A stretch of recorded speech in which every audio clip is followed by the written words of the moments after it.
Here's Ishant Sharma, first over after tee, first delivery, and there might have been a little inside edge on that. It was a bit of a loose shot from Joe Root. It was a loosener from Ishant, no question about that. It was really quite a slow long hop outside the off stump, and Root just tried to steer it down to third man, I fancy, and he did get a little bottom edge on it, didn't it? It was down into the ground. The dreaded break nearly went for Root, playing away from his body. His back foot is jumping in the air, expecting the ball to go through with more pace. Sharma got his action wrong, so both there didn't quite get it right. I suppose the best thing for the game is it's juice. Off we go again, boys. Carry on. Root on strike on 45. Reset. Start again. Treat it as if you're on naught. England 140 for 2. As Ishant comes up to the crease once again over the wicket. Root steers it away behind square on the offside. But just going back to what you said about Pujara, he wore down the 3 quicks, didn't he? They were. You could see the emotion in the face. It was almost like Brian Close back in the day when he just let them hit the body, and the guys at the end of it, interview saying, "I was demoralised." He was just taking the blows, and there was no intimidation. It diffused everything we were trying to achieve. It works exactly the same with spin.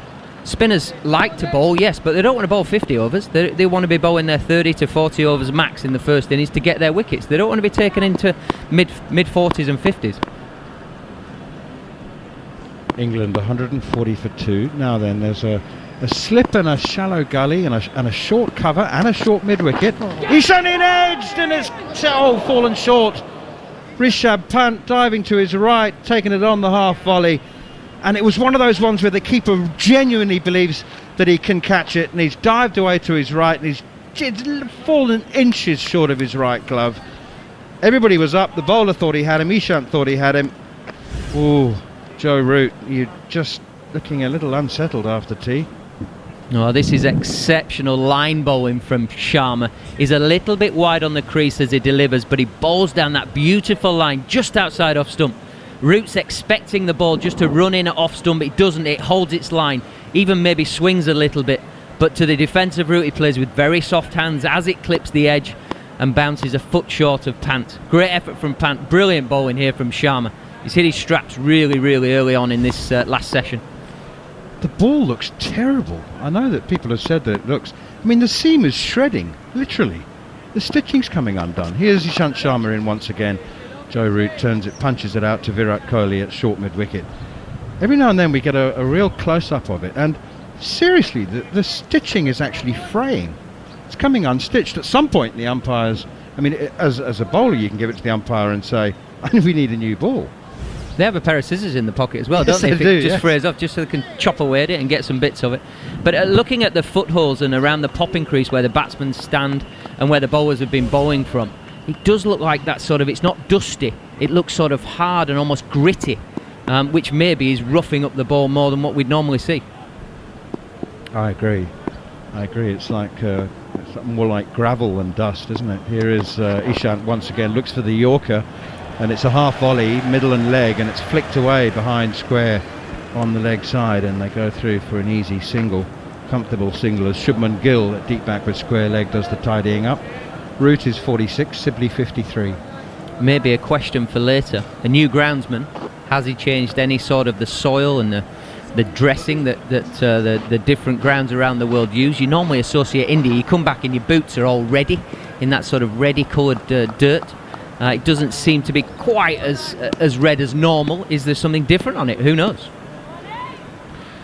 Well, I read quite extensively about the work that the groundsman V. Ramesh Kumar has been putting into the square. Here is Ishant once again, and it's played defensively by Sibley up towards mid-on. Apparently there are 8 strips, and 4 of them, this is very astutely observed by you, Bats, 4 of them have been changed. The composition of the bully, the clay, the soil, has been changed. 4 of them apparently are more conducive for seam bowling, and other 4 are more spin friendly, and they're the ones that the Chennai Super Kings play on. So he's introduced this element of business and science into pitch preparation. So he prepared 1 of each, and apparently they went with the seamer friendly one, which is a darker bully and a harder bully. Amazing stuff. Amazing what you can find on the internet, isn't it? Seamer friendly and only played 2. Where's the logic there? I don't know. I don't know. I don't know. But it's. I mean, it's. Yes, Jared, you may know more. I was just talking to Mark off air because we both remember the old Madras pitches before it was Chennai. They were bright red.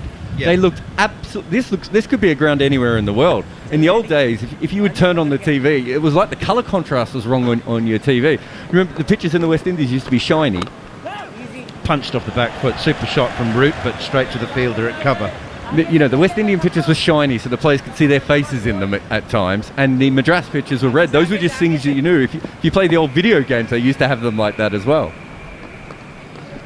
It's the left arm spin of Shahbaz Nadeem, and who's continuing, and that's nudged away on the onside. Just one run since tea, but a couple of edges from Joe Root, one of which just fell short of Rishabh Pant.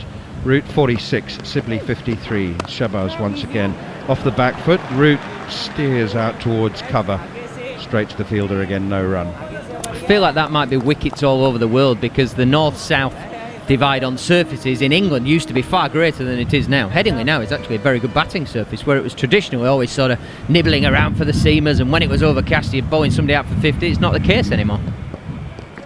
Nadeem in short, pulled away. That's poor delivery. Only be a single. There's a man out covering Ishant Sharma on the deep mid-wicket, deep square leg boundary, and Root moves on to 47. It used to be said that you could fiddle a little bit with pitches and adjust them by a few percent, but you couldn't change the characteristics of a ground. But more and more effort has been made around the world to do that, to give teams options, not to be limited to one type of pitch. As Nadeem is in again and nudged away nicely by Sibley. Another single, just a little push wide of mid-on, and then go through for another single, and he moves on to 54. England 143 for 2. You just go back to it though, you definitely want home advantage. If you're the home side, you want to know what the surface is going to do. So you hope that India have picked 3 spinners for a reason. They know it's going to explode at some point. Nadeem once more, and a little wide outside the off stump, and Joe Root so quick to seize on the shortage of length there, and that's a horrible mess in the field. That is dreadful from Washington Sundar on the cover boundary. 50 for Joe Root. Washington Sundar made a terrible mess of that. He chased it to within 5 yards, slid to pick it up, and then knocked it on. And the result is 4 to Joe Root, and his 50th 50 in Test cricket. Extraordinary record. 1900s as well. Very well played, the England captain. Chanceless. Yeah, very accomplished. Great balance, great poise, great method. 51 off 110. That's generally the old school way of saying if you want to get 100, you've got to face 200 balls. If you want to get 50, you've got to face 100. He's doing it in a beautiful manner, effortless, showing his real class and skill and taking that Sri Lankan form into this series. Here is Ishant Sharma once more, and flicked away nicely by Sibley for another single out towards deep square leg.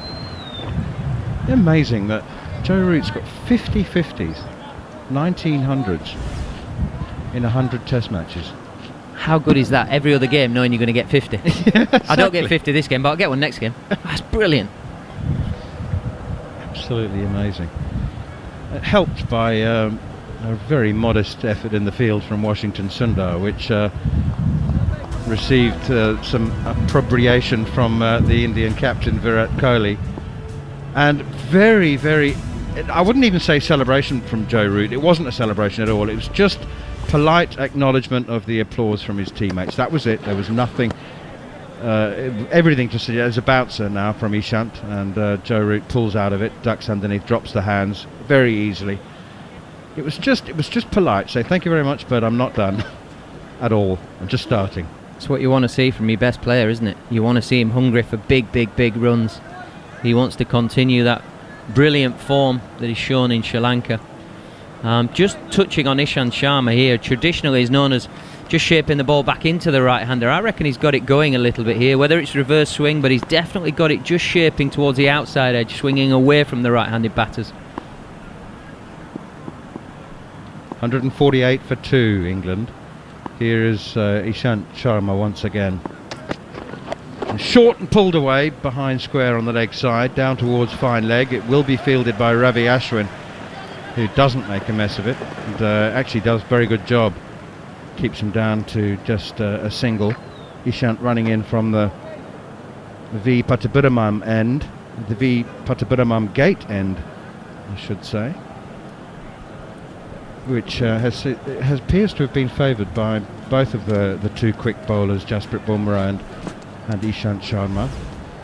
I think we can see the shirts just sort of flapping in the wind, and it looks like the wind is going across from right to left from the end that they're bowling, so that should be helping outswing. I'd love to see the greatest swing bowler in the world try to swing that ball. Ricky Ponting. Swing it both ways. Very, very slow, but... Shut up. James Anderson. Brilliant.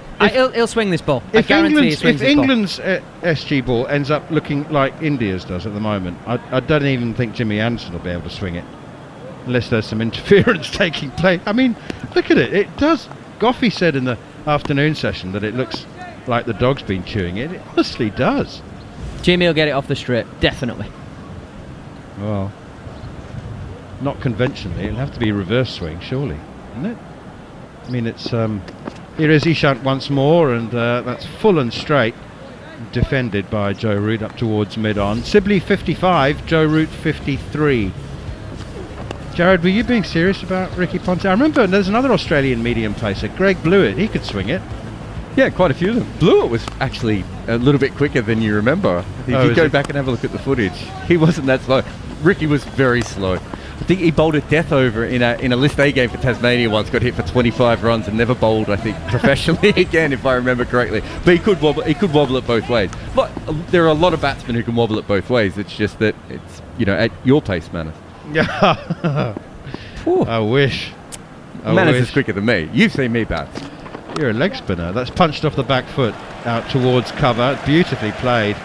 A wonderful piece of timing that is again from Joe Root. And again, as Ishant bowled that, he'd have thought, that's fine. That's just where I want it. Nice line, good length. And yet Root makes it look like it was short. I don't think it was. It's on the back foot, punching it through cover as if it was a long hop. Yeah, it shows it's a good surface, but it also shows the great players give the bowlers no margin for length. It's got to be perfect, or they're going to be looking to score. And Joe Root up on his toes there. Beautiful, classical back foot punch. Got to... A different shot, might have gone for 4. Just the good players give you no margin for length. And Sharma would be feeling he's not done a lot wrong there. Here is Ishant Sharma once again, runs in the last ball of the 60th over of this England innings, and it's flicked away by Root only as far as short mid-wicket, where the Indian skipper Virat Kohli does the fielding. It's 55 apiece now to Joe Root and Dom Sibley. The men out, Rory Burns 33 and Dan Lawrence without scoring. It's a very similar records in... Do you know that Joe Root and Virat Kohli have played in 16 test matches between the two countries? India and England played 16 tests with these two in them, and they both average well over 50. Root averages almost 57 with 400s, and Kohli averages 55 with 500s. So they bring out the best in each other. I suppose it's in what cycle you start your career as well. I think Root started against India, didn't he? Yeah. So if you're starting it, that's that sort of 3-4 year cycle where you're playing teams, you end up... So you almost... there was a thing going around a couple of years ago where people were saying, avoid the Australians for your debut. Give yourself a couple of years of international cricket before the Ashes and you're a chance. Because the bowling attack was so good. Which is probably a negative way to look at it, but there were a few people who were found wanting because of that. Left arm spin of Shahbaz Nadeem continues now, and it's immediately punched off the back foot by Root straight to cover. Am I imagining it, or has Joe Root started to take singles off the last ball of the over quite a lot in the last hour or so? No. That's what all the best players do, isn't it? I want the strike. You can stand and watch me from the other end, my friend. You know what? I got this. I don't think Dom Sibley would mind, actually. He's pleased as punch. He's just thinking about what he's going to have for his tea tonight, his Sibbers. Well, it'd be a skinless chicken breast with some lettuce by the looks of him these days. Here's Shahbaz Nadeem once again, and once more it's pushed out straight towards cover. There's no run. I think there'll still be a treat in there. I think he just trains a bit harder now, and maybe doesn't treat himself if he hasn't got any runs, but the way he's gone about his business today, I think he deserves that bit of ice cream or pizza, whatever it is. Pushed up towards mid-on, straight to Ravi Ashwin, and there's no run. So I think I read or heard him admit that he might have cut out the odd chocolate bar. But you reckon it's more about training, do you? Here's Nadeem once again. Short and cut, down towards the empty, vacant third man boundary, and they'll pick up 4. Well, Sibley will. That's the beauty about him, is that he doesn't miss out on the rare opportunities to score when they arrive. That was very, very late cut, wasn't it?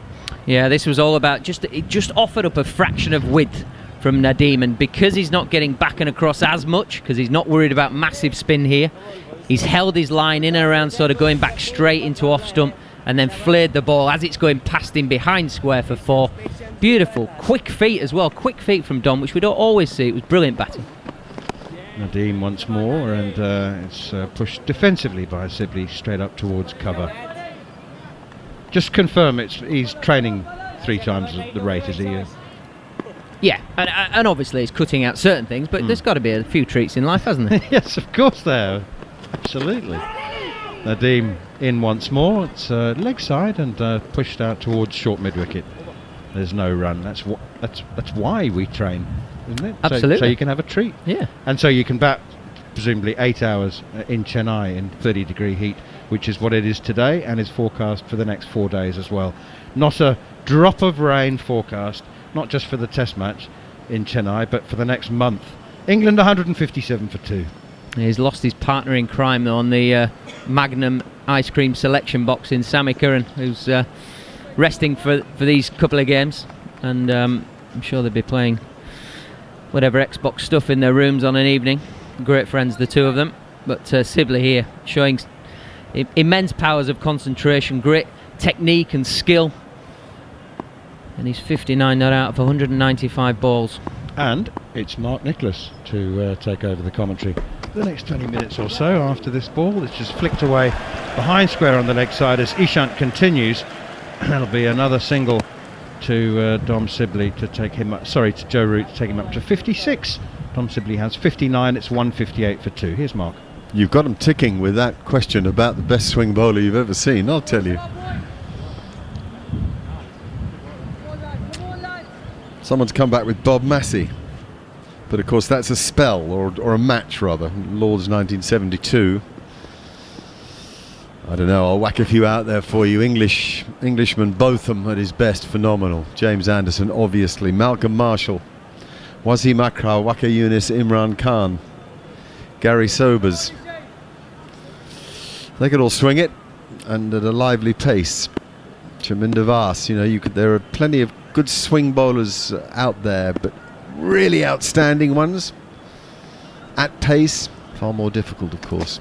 Ishant bowls just back of a length, or at least maybe the footwork from Sibley made it back of a length. Others might have been further forward. He decided on that occasion not to go well forward. He waited and played it quite sternly, and then in the back, off the back foot, and then went for a little walk off towards square leg. Not admonishing himself, if anything, I think continuing to sort of pump himself, wanting to stay in the moment. You do have moments in innings where you feel yourself just drifting a little, and you give yourself a kick in the backside and say, come on, you've got to reach that point of maximum concentration. Here's Ishant again with a big follow through that time, trying to bowl a reverse in-swinger with this scraggy looking ball. And it did go a bit, but he pitched it wide and Sibley left it alone. He has 59, and a measure of Root's fluency is that he's pretty much caught him up now. Root has 56, and the difference in balls 197 for Sibley for his 59, 117 for Root for his 56. We talked about going big. Well, you got to go big here. Last time here, England made 477 and lost the match by an innings. In the previous test in Mumbai, they made 400 in the first innings and lost by an innings as well. So you got to go really big, particularly when there are big innings players in the opposition.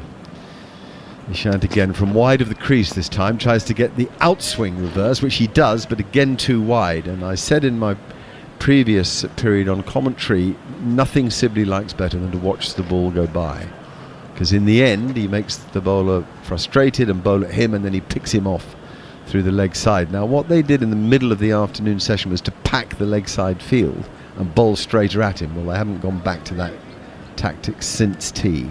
An excellent partnership after a really dodgy 10 minutes just before lunch, when Rory Burns, who'd played so well, went to reverse sweep Ashwin. It cost him his wicket, and then almost straight afterwards Dan Lawrence was LBW to a lovely delivery from Jasprit Bumrah. Sibley waits again, flexing those knees, quite a two-eyed stance, and then he shuts himself down a little, still a bit square on, bit right-shouldered, and then plays defensively off the back foot. And he always has this look on his face. It's almost a quizzical look, looking around the field, looking at the bowler, looking at the weather. It's almost as if he's asking questions, and of course at the moment he's answering all the questions that are being asked of him by the Indian bowlers, for sure. There's much to admire about a man who simply won't give his wicket away. Much to admire. May have one for you, Mark. The great Kapil Dev from the swing bowlers. I didn't I read him out? He's on the list I just wrote out. Oh, apologies if you did. No, well, if I didn't, no, I might not have read him out, but yeah, my goodness, yes. Started very much as an outswing bowler, and there's a much straighter ball, and that's what I'm talking about. Sibley picks him off, two straight, single down to deep backward square, and that's what he's batting for, effectively, making the bowler bowl at him. 159 for 2 from 62. Kapil began very much as an outswing bowler, beautiful, really threw his left shoulder to get sideways on, and made sure that his follow through was extended by completing with his left arm, and then developed the in-swinger, and didn't have to change his action much. He could come a little more front on and maybe not complete his action in that, do you know what I mean, where you use your left arm to pull through in quite the same way. But he, a master cricketer actually, his batting, you know, so full of flair, but also able to play intelligent innings, not just blistering ones. But what a swing bowler, you're right. We touched on the game that Gooch got 3-3 earlier, and that was the game, I think, that Kapil Dev hit 4 sixes off Eddie Hemmings to avoid the follow-on in the game. Bingo. And where did he hit him to? There you go, there's a question. Onto the top of the pavilion. No, he was batting, he was facing Eddie, and he was actually hitting down the ground to the nursery where there were works for the new Compton and Edrich, right? Okay. And so he hit them into the works being done. Right, trying to lose the ball as well, I like it. As I remember. I mean, one of us is right, one of us is wrong, but... No, I was only a whippersnapper. my memories weren't great. I can't say I was a whippersnapper. What I can say is I watched it from the back room at Arundel. Hampshire were playing a county game against Sussex at Arundel. I got out and I watched Gooch go to 300. I watched Muhammad Azharuddin's incredible 100. Oh, what a player he was. I watched Kapil hit those 4 consecutive sixes to avoid the follow-on, and then Gucci got 100 second innings as well. He had a steady game, didn't he? Forward block from Joe Root just to interrupt our stories of the past. 159 for 2. Root 56. Sibley 60 here on the first day in Chennai. Hard work for the bowlers. Excellent pitch to bat on. And England have played in the main pretty well. Bar the Rory Burns shot, England have played well. That was a brave leave, by the way, from Sibley, as it didn't spin, it went on with the arm. Yes, back. Almost reminded you of that dismissal in Sri Lanka that Sibley left, the one that went straight on from the left arm spinner there. And then made him play at the same line in the second innings, and it bounced and spun and nicked it to slip. That's why it's a hard game.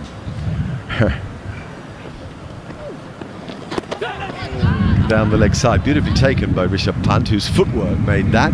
If your feet are right, you can always tell by the way you're able to get the gloves back to the stumps. And if you've got your feet right, it's so easy to deliver the gloves back to the right side. You've got much less work to do. Excellent footwork. Quite a cricketer, this Rishabh Pant. Forward goes Sibley, blocks it. It bounces down onto the turf or his toe and seems to bounce up a little bit before dribbling back down the pitch to Shahbaz Nadeem, the surprise choice here. We all thought that Kuldeep Yadav would play instead of Akshar Patel once we knew that he wasn't fit. But it wasn't to be. They wanted the extra finger spinner. And this time a push to mid-wicket that is well stopped. No run from it. I think it was Cheteshwar Pujara who made the stop. It's a bit of a cult figure around these parts, and that's got a lot of bat on that in the forward defensive shot. So as ever, Sibley hanging on in there, 159 for 2. Come on, other swing. Oh, go on, you want to say something? Just on the Kuldeep Yadav situation, do you think it's almost like maybe 6 or 7 years ago, India were loath to pick Mishra and Chawla because of the pace that they bowled, and Dhoni didn't feel like they bowled a strong enough pace for international cricket? Do we think that's the same with Yadav, why he's not playing? I don't know, but it would be a very interesting thing to ask Akash Chopra. I mean, he was certainly very surprised that he isn't playing, and would have had him in the side instead of... over to you, yeah, go, Jared. Well, I wondered if Washington Sundar can bat, so that's obviously his role in the side. Then they had him and Ashwin, so they have 2 off spinners. If they're worried about having 3 guys who all spin it back into the bat rather than have one that spins it away, obviously he has a wrong one, but that's not his main delivery. The weird thing about that is that Ashwin has a much better record against right-handers than he does against left-handers, so maybe that's not as important. But I guess that was their thinking. Once they picked Sundar for his batting, then they had to pick someone who was spinning the ball the other way. But that's just a guess based on everything else. I still think Yadav would have been a very good option here. So for those that aren't aware, Kuldeep Yadav is a left-arm wrist spinner, and the Stott ball is the ball that spins back into the right-hander. The googly, the wrong one, effectively, is the one that goes away from the left-hander. So it's the opposite way around for the left-arm wrist spinner. Right, Joe Root is on strike here to Jasprit Bumrah, who comes in on a good length outside off stump. It's left alone. Both Bumrah and Ishant have come in with plenty of heart. They've hit the pitch hard enough. Steve Harmison was talking about that this morning, saying how important it is on these dead surfaces in the subcontinent to keep trying to hit the pitch hard, so that when something does happen, it happens a bit harder and a bit quicker.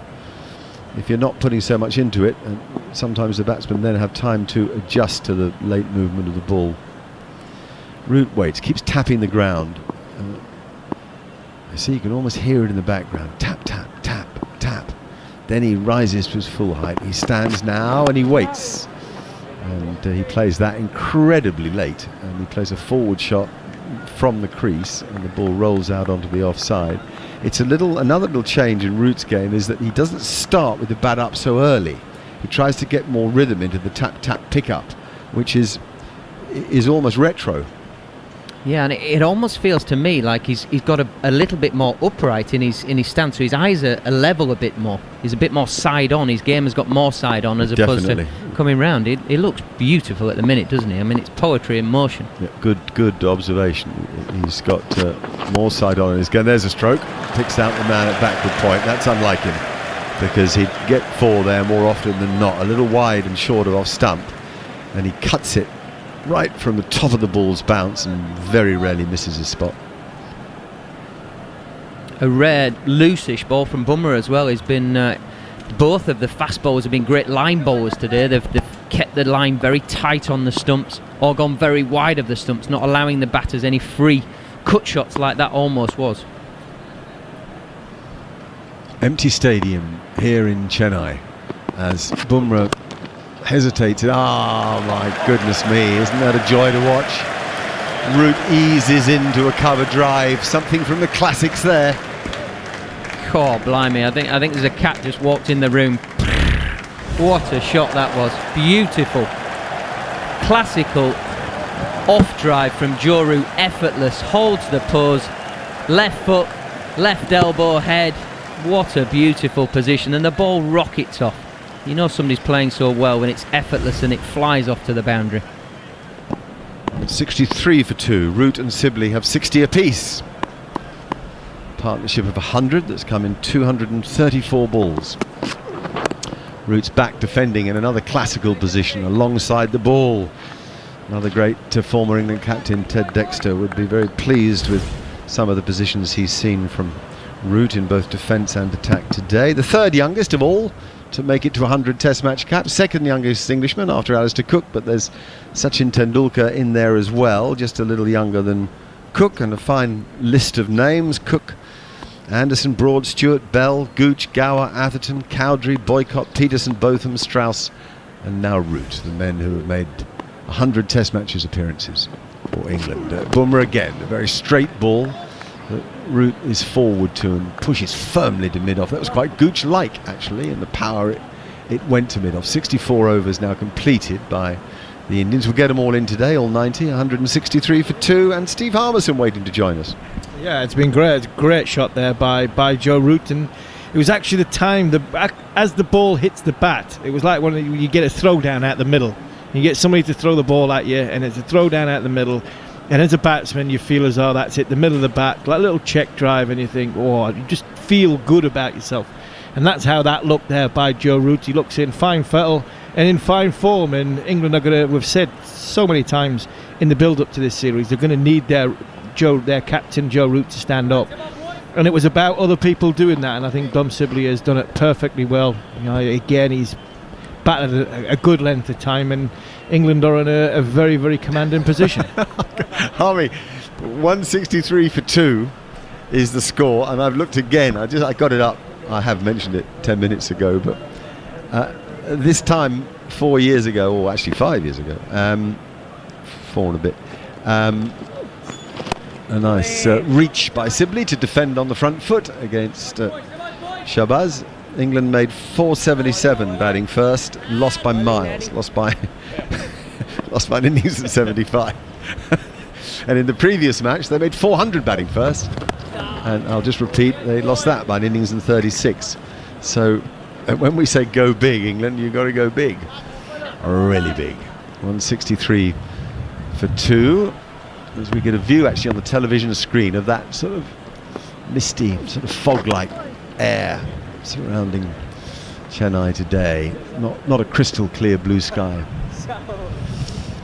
Forward he comes and blocks, and it goes back to the bowler for no run. And the field is a slip. Two very close fielders on the offside actually for this left arm spinner, Shahbaz Nadeem. One at short point and one at short cover. No, says Sibley as he works the ball into the leg side. Root looked for the run and then turned back. Root's been, run out once, threatened to be run out, almost run out twice in his last 4 innings. So he just wants to. I understand that, the impatience, the need to keep the scoreboard ticking. And good shot. Sibley leant into it, didn't time it pure, but he timed it plenty well enough, and he gets a ripple from Jonathan Trott, the batting coach. All our TalkSport listeners, it's great to have you on board. We're sometimes on TalkSport, but mainly on TalkSport 2.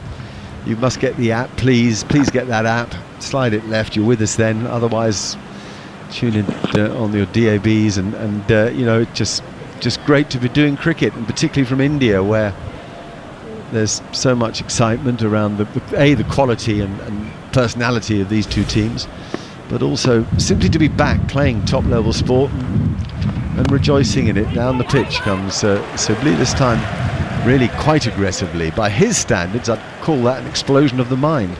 But anyway, he got it to mid-on and there was no run from it. Yeah, not quite as Rory Burns' explosion of the mind, but yeah, it seems as though England's batsmen are trying to put pressure on the more inexperienced bowlers. Talked about not sweeping Ravi Ashwin. I think a lot was that the angle of Ravi Ashwin bowling tight the stumps and the way he bowls. But there has been Sibley's come out of his crease a couple of times now to Nadeem, and whenever Washington Sundar comes on, Joe Root looks to be a little bit more forceful. So that's good by the England batsmen. It shows that they're looking to keep the scoreboard going, as well as valuing their wicket so much. I think it's been an excellent day by England. Apart from that one brain fade by Rory Burns, I don't think it could have gone any better for Joe Root in his 100th Test match. Here we go then with Jasprit Bumrah, and this time Root is standing tall and driving off the back foot. Straight batting, classical shot, and it's the fielding that's good from Shahbaz. They've got this curated audio sound here, and it's being timed very well, because there was a cheer just after Shahbaz had gathered himself from diving to stop that ball.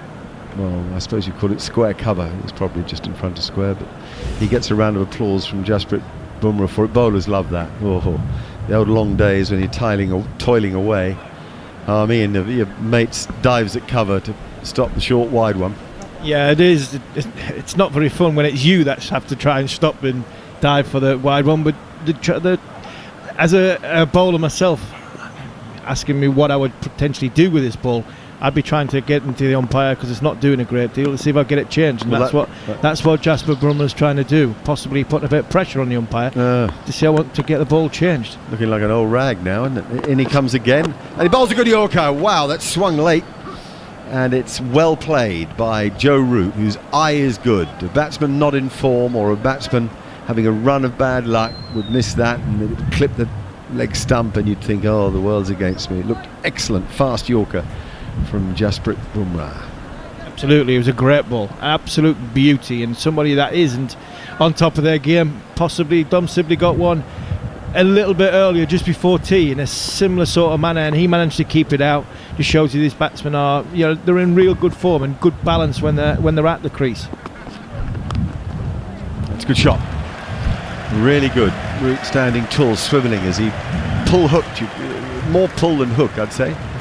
But the height of the ball would, on other occasions, if he got inside the line of that bouncer, he'd have been hooking it, but he didn't get inside the line. He stayed leg side of it and pulled it down all the way along the ground at mid-wicket. And the batsman of Mark Nicholas, how good is that when you dig in a Yorker out and you think, right, I've got one of the best bowlers in the world, but bowls a Yorker, and then he bowls a good bouncer on a slow pitch, and you manage to play that shot. It just shows you what form Joe Root's in. Absolutely. We've talked a lot about the ease of his movements, the speed of his eye. Very straight there in defence, a little bit on the crease in fairness, but very straight. It's so good that you'd want to put a lot of it up as an example in how for everybody how to play. I mean, both off front and back foot, and against pace and spin. Not that there's much pace in the pitch, of course. It will annoy Root that his least good performances have come in Australia. He doesn't have a bad record there, but he doesn't have as good a record as he has everywhere else. He touches on 50 as an average in his Test career. 169 for 2, Root 62, Sibley 64, as that ball is left alone outside off stump. But he's still got to go back, and that's the thing about his record in Australia. You look at what Joe Root's got coming up in this next 8 months, 9 months. If he can come off the back of a good tour in India, have a good summer in England, off the back of what he's done in Sri Lanka, go into Australia, there's a lot of talk about this defining his captaincy. This could also define Joe Root as a player going with the form, if he does go with form to Australia. Yeah, all true, Stevie Harmison. That swings in late, and an inside edge from Root on the back foot goes to square leg. I know that at the end of that over, 170 for 2, Akash Chopra can join us again. He's there. You're at the ground, Akash, I imagine. No, I'm not actually, Mark. I'm sitting in the Mumbai studios, the biosecure bubble and all of that. Yeah, of course. So we've got only our English crew at the ground. I'm sorry, I'd forgotten that. It really is only the host broadcaster that's allowed in the ground, isn't it? Which is a frustration. Is it a ground that you enjoy, the atmosphere of the stadium? It is, because this is one of the oldest grounds, test venues that India has, and has already produced some stunning cricketing moments. In fact, this is where India actually registered their first ever test match win. That came after 20 years and 25 test matches. Happened to be against England back in 1952. So this ground has a lot of history in that respect. So you like going out there, like going down there to either to play or to cover the cricket. It's always been a delight. Of course, no crowds just take something away from it. But then cricket is back after 380 long days. So we're all happy that at least it's happening. And the first test was played by India on this ground against England 18 years earlier, wasn't it? 1934, or was it 1932? Either 18 or 20 years earlier. So it is a special place in the minds of Indian cricket lovers. What do you make of things at the moment? Root looking pretty good and Sibley looking pretty solid. What about India? India will be slightly bothered at this point in time, because after the couple of wickets in the first session, back-to-back wickets actually, wicketless second session, and India hasn't really started the third session strongly enough. And someone like Shahbaz Nadeem, who hasn't looked a path so far, Washington Sundar hasn't bowled enough, that basically puts pressure on just the 3 bowlers, out of which only one is a spinner.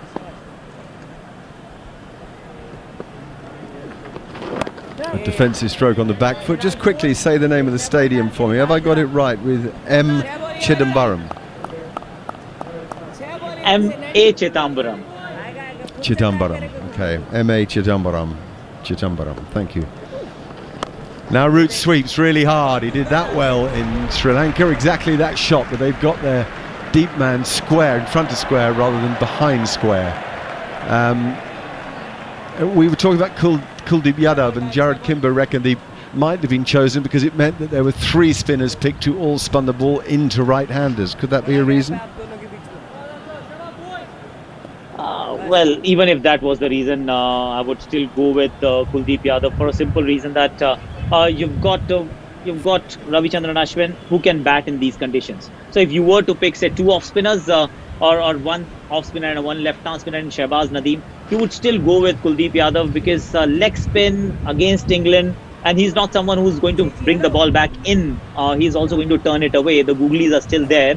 For a leg spinner, I think he has the ability to spin the ball both ways, and therefore Kuldeep should have been picked, honestly. Yeah, I agree. Now Sibley takes guard and is ready, and he drives a full ball from Shahbaz firmly to mid-on, but for no run. I've overstayed my welcome here. Andrew McKenna's waiting to burst into action behind me, but it's because we had you see, Akash. I couldn't resist a minute or 2 of your time. Don't go away. I'll have one more question for you before I hand over to Andrew. Sibley waits. Another, after the flex of the knees, he blocks that ball back to the bowler. After the flex of the knees, he then has this other little idiosyncrasy, which is his hands go out towards cover, and then he has to drop the bat back, sort of loop it back down the line, which is fine. As long as he keeps looping it back so that he hits it back where it came from, it's fine. It's a bit like a golfer's pre-shot routine to get his hands in the right place, where he gets the club in a position, takes it, puts it still, and then goes again. And that ball was pushed to mid-on for no run as well. Pretty tight stuff from Nadeem today. Another little dance down the pitch this time and a push back to the bowler, and that's the end of the over. And Akash, just a little summary from you, if you will, as I hand over to Andrew. Always good to hear you. Thank you so much. Of course, this is one game where India was likely to dominate from ball 1. That's not been the case. Winning the toss is important, but we've discussed it earlier that it's just well begun is only half the job done. Good start, then lost a couple of wickets. That's when India actually were considering themselves as tigers on a prowl, but they've now been neutralized quite well. So this session, the remainder of this session, I think should tell us how long this test match will last. If England walks away after this session, in my opinion, with maybe a wicket or 2 down, then we are definitely going into the 5th day, and then we are in for a cracker of a contest, because if you lose another couple of wickets max, add another 80, 90, 100 runs, 80, 90 runs, you're looking at 450 runs in the first innings, and that will be a solid score from England after winning the toss and batting first. Absolutely, Akash. Thank you very much. England won 71 for 2. 67 overs have been sent down there, and England had made it to 63 without loss before Rory Burns was caught off Ashwin as he played a reverse sweep that ballooned up in the air, and then Dan Lawrence also out on with the score on 63. But since then it's been the Root and Sibley show, and Root has more runs as Sundar starts a new over. Root down on one knee, sweeps it fine through fine leg, it's away for 4, and Joe Root has 68. England now 175 for 2. Steve Harmison. Yeah, great shot by Joe Root. Just seen the line, talk about how well he's picked up the line and length of the ball coming down to him. The off spinner just probably pitching around about middle and leg. Not quite good length, and Joe Root's given him doesn't he just give him the chance to get over and round and over the top of it, gets him behind square, and he'll be able to go for 4 runs. Root is waiting, stays leg side of the ball from Sundar and just pushes it out on the offside. That 50 for Joe Root now takes him level with Viv Richards on scores of 50 plus. 69 Joe Root now has. Sachin Tendulkar, by the way, leads that category, as he does most, with 119. Root, outside portion of the bat, just pushing out quietly on the offside for no runs. It means that Joe Root has now, for England, made the second most scores of over 50. Alistair Cook leads that list with 90. Joe Root has 69. Ian Bell was third with 68. Graham Gooch 66. Jeff Boycott 64. Mike Atherton 62. Root is pushing out on the onside. There are 3 men on that onside, and the man at mid-wicket is the man who picks it up. So it's death, taxes, and Joe Root scoring runs at the moment. Harmy. Just magnifies what we've been saying before the test started. That this guy is some player. He's been a fantastic role model and ambassador as an England player and as an England captain, and we can rely on the kid to score runs. It's been brilliant, and he loves playing in India. Washington Sundar is in. Joe Root is down on one knee for the sweep again. It's a hard sweep. It will be straight out to the fielder on the boundary, but it won't stop Joe Root from coming back for 2. So 6 from the over so far. England 177 for 2. Before we started today, Joe Root's 6 matches in India had scored 584 runs at 53.1 with 100 in there, and well, those numbers are only going up at the moment the way he's playing.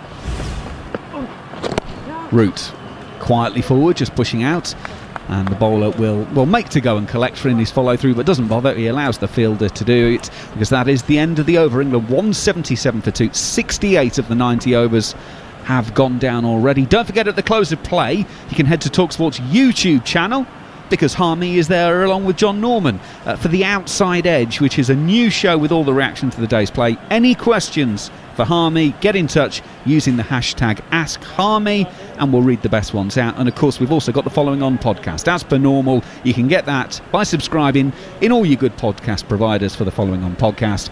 We're here every day throughout the series. Highlights, guest interviews, and of course big name guests and exclusive interviews as well. So make sure you are across both of those. And of course, I'm aware now that people are heading out to work, so if you've been listening on DAB while you've been at home, get yourself the app sorted, or get yourself a portable DAB so you don't miss a ball throughout this series. Realistically, we're looking at 11:30, 12 o'clock-ish each day for this series, for the close of play. Well, for the day games anyway. Of course, we do have a day-night test, but more of that to come later on in the series. But 68 of the 90 have been sent down. I'll tell you what I've noticed, Harmy. It's gone quiet in the field. We always talk about sort of chirpy sides. There's not much noise from this Indian side at the moment. No, it just tends to happen when one batsman's on 64 and the other one's on 70, and the guy that's on 70 is Joe Root, who is averaging over 50 in these sort of conditions throughout his career. It just tells you that when you're in this position, you cash in, and it keeps coming back. And I'm going to keep kicking him because of the shot that he played, but it keeps coming back to the Rory Burns decision to reverse sweep. When you are in a position of authority in the subcontinent, you have got to maximise it, because the game changes so quickly. We look at this and it's amazing. There's not a spectator in the ground. We've got a problem behind with the side screen behind the bowler's arm. So there's a tiny slither of red that's behind one of the side screens that is just poking out around the side of it, and obviously with a red ball, Dom Sibley's perfectly within his rights to say, well, I don't really fancy it. I'll be honest with you, I can't see how the ball can come out of that part, but he's asked the question, and so they're going to wait and get it sorted. I think they have now sorted it. So we will carry on with Shabazz bowling his left arm spin around the wickets, pushed out on the offside by Sibley. Still the 2 men, short cover, short extra cover, waiting for the mistimed drive, or the one that's a little bit higher on the bat. Slip, point, cover mid-off, mid-on, straight mid-wicket, as Sibley is pushing out towards point. That's the cry from wicket-keeper and slip, because he's opening the face up to avoid the 2 men in the covers. But there's nothing wrong with that from Dom Sibley. 64 not out, 218 balls faced. He gets into position, uses his feet, comes down the pitch, pushes into the offside. The wider of the 2 men as the short covers fields, and throws back to wicketkeeper Rishabh Pant, and there is no run.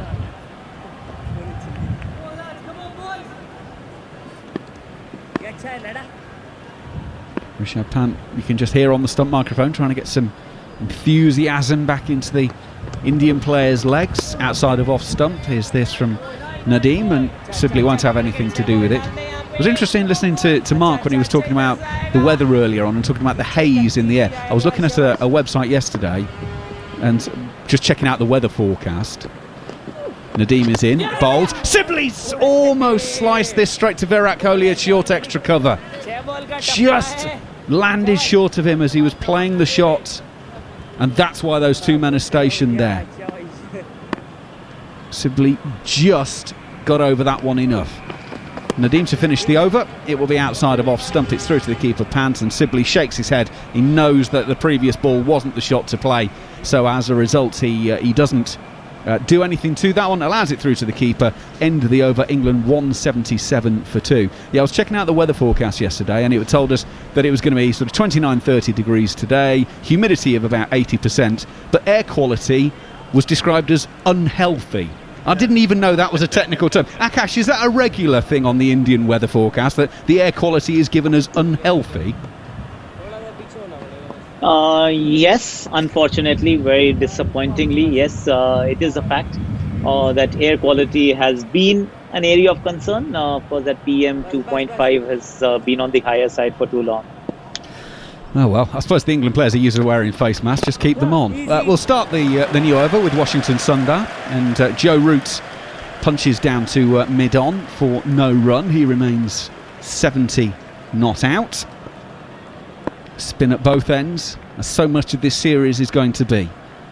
Root with a slip and leg slip, uses his feet, drops it into the offside, plays it perfectly. The bowler has to go through in his follow through, but Steve Harmison, he's got no chance of preventing a single there because Joe Root has timed that one perfectly. No, he hasn't, but if I was Virat Kohli, I'd be disappointed that he's got a single there, because he's not as though he's got 4 men round the bat and he's got an in-out field. He's got a ring field, so if you're in on one, you save one. That's how you build pressure, and you put pressure on the batsman. A little bit like the over before, Sibley, 7 or 8 balls, Sibley's outside off stump, he's had to let go and block. And all of a sudden, when there was one in the area to score off, he mishit it, sort of thing. So you're trying to put pressure as a bowling unit on the batsman by doing that, but you need your fielders, if they're going to be on one, to stop one. Sundar is in, Sibley is strongly forward and is pushing out to Pujara at mid-wicket, no run. That's a good area, boys. And just as I talk about that, Jared Kimber sends me the link to a match. He played in Sri Lanka, India-Sri Lanka game, where fielders did wear masks due to the air pollution. Sibley pushes this one to mid-wicket, no run. Well, touring is all about dealing with the situations that are thrown at you. Sundar is in. Sibley once again really solidly forward. No interest in playing an attacking shot at that, and doesn't. And Mackie, you hear the fielders now around the bat because of that folk shot that Sibley played and the little bit of hesitation between the wickets. Now all of a sudden there's a little bit more chirp. Sibley again strongly forward and just blocks it back to the bowler, who collects in his follow through. Another over gone, 70 gone. So we're 10 away from the new ball, 20 left in the day. A day in India, in Chennai, where it's just gone 25 past 3. Just gone 5 to 10 in the UK. And it is a hot one. And this is now the time where Dom Sibley will be starting to feel it in the legs. He's been out there a great deal of time. He's been out there for every ball of this match so far. And Gareth Batty was talking about the fitness work that Dom Sibley and the whole of the England team will do. And I was talking to someone the other day, Steve Harmison, about Sri Lanka and the fact that it's very difficult to describe the heat and humidity in Sri Lanka to someone who's not actually been there before and experienced it.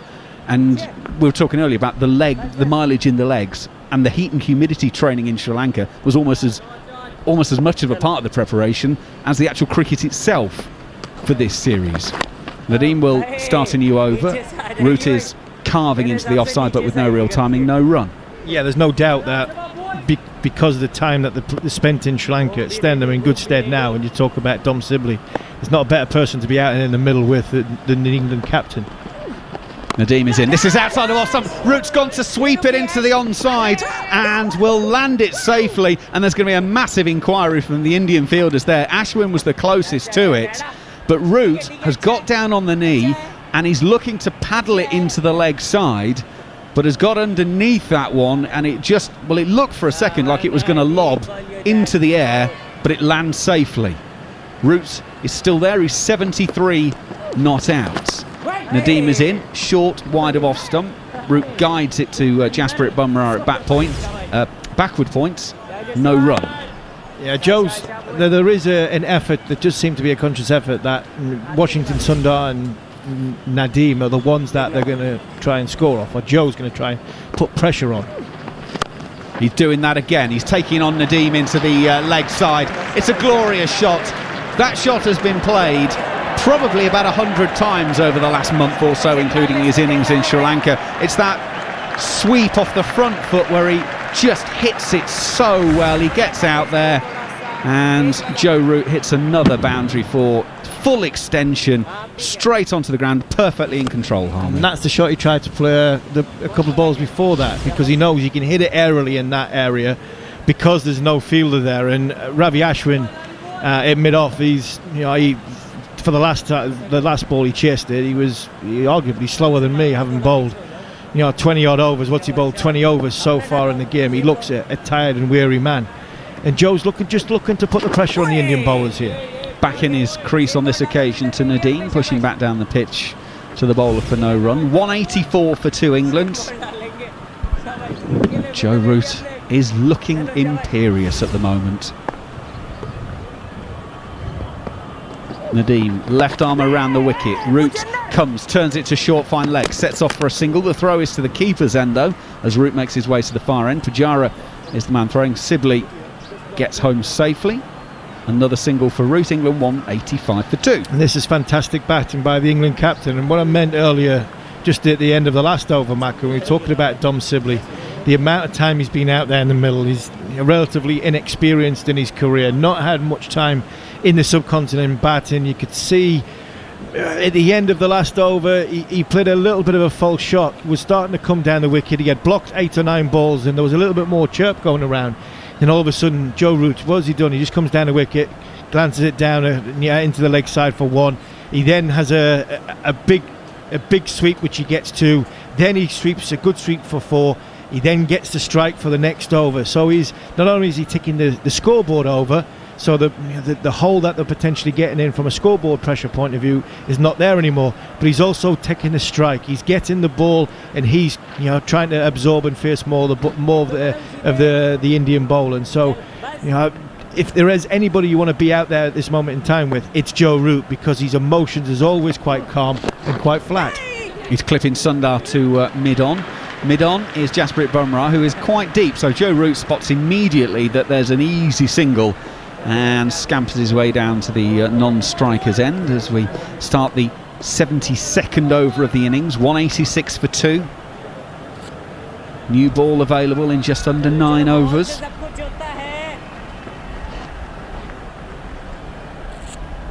Interesting to see if we actually got through all 80 overs with this ball, because after about 40 overs, as the other commentators have said, it's looked absolutely horrific. Sibley's turning this on the leg side. Rohit Sharma will field at a fairly close square leg. Opportunity for Sibley to just settle in, keep going. Sundar is in, and again just quietly played into the onside by Sibley. Steve Harmison moves out, Darren Gough moves in, and England just keep moving on serenely, Goughy. Yeah, it's nice. This from England, building a nice platform. Got to keep going. We know what it's like though in these conditions. You lose 1, 2 wickets, it can easily be a skittling effect. Got to just keep knocking him around, Sundar. Keep taking him for a couple of runs and over. Building up, new ball's not too far away. It's going to be an important passage of play. Sundar's going to go around the wicket to Sibley, who clips into the leg side, beats the close mid-wicket but can't beat the deeper set mid-wicket, and will take a single. Sibley goes to 65, England 187 for 2. Yeah, they've been really impressive, and like I said, Kohli, the captain's had to try something different. He's gone for Washington Sundar, his third spinner in this match. Joe Root comes forward, just drops into the offside, no run.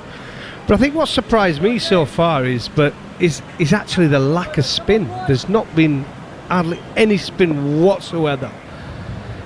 They've been more likely to take a wicket, beating the right-hander on the outside of the bat, the off-spinners. Root goes deep in his crease and again works it into the onside, and it will be a single to finish the over. Root goes to 80, will keep the strike because that's the end of the over. 72 gone, England 188 for 2. Goffey, continue your point, and Manners will move in to do the ball by ball. Yeah, as I said, when you're playing against spin, I think it's most important if you can keep rotating the strike, and I think England have, throughout this whole test match so far, this first day, have done it really, really well.